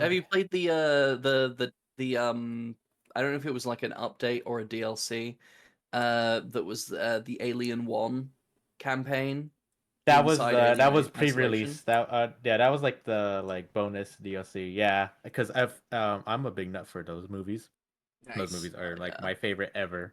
So much so I'll send a picture of it actually if I can find it. I've cosplayed as Ellen Ripley, even though I am a straight cis man. But she is one of my favorite characters. of all Everybody, time. everybody Yes. should. Let me Millions see. should. Where's the chat? Oh, wait, can I send it before I go? Where open chat? There you go. Haha. Yes, there you go. Okay. Sorry, mobile. Damn, your horror protag looks GNC. Let me see. But yeah, I love that game because it wasn't just the linear horror alien game that you people have come to expect. It caught me off guard in a lot of ways more than one. Besides, the xenomorph being a terrifying bastard, but it was one of those games where it's like, yeah, you get tools, but doesn't mean you can win with those tools. Well, you can win, but you don't defeat the alien.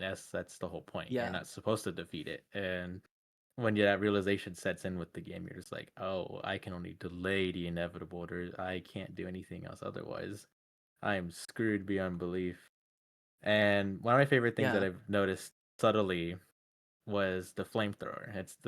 You get it halfway through the game, I believe, or some point, like 30%, 50% away. I can't remember when. Details are details.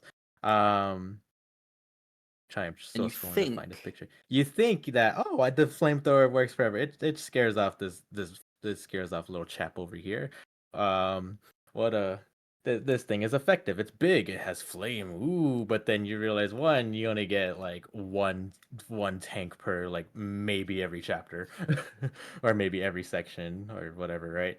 Like, And oh, two, wonderful! I have a flamethrower. I can Well, fight back. I can fight back. kill this thing. No. Nope, you cannot kill the thing. Whatever you do, you cannot kill it. And if anything, you use more fuel the more you use it. Like that sounds sorry, that sounded stupid. Point being, as you burn it initially, you only use like 20 fuel, right? And you're like, I ran away immediately because I just like whoosh. But as you continue on in the game, you notice that you're using more. Like all of a sudden you're using 30. Now you're using almost 50. Oh, hey, you know how you picked up like 100 at this point? Yeah, you're gonna use all of it because this guy's gonna stand there and take it and stare at you and be more pissed. And I was like, Yeah. oh, I've noticed that the items that I keep relying on are not as effective because this thing has learned, well, quote unquote, learned that the flamethrower is just scary, not deadly.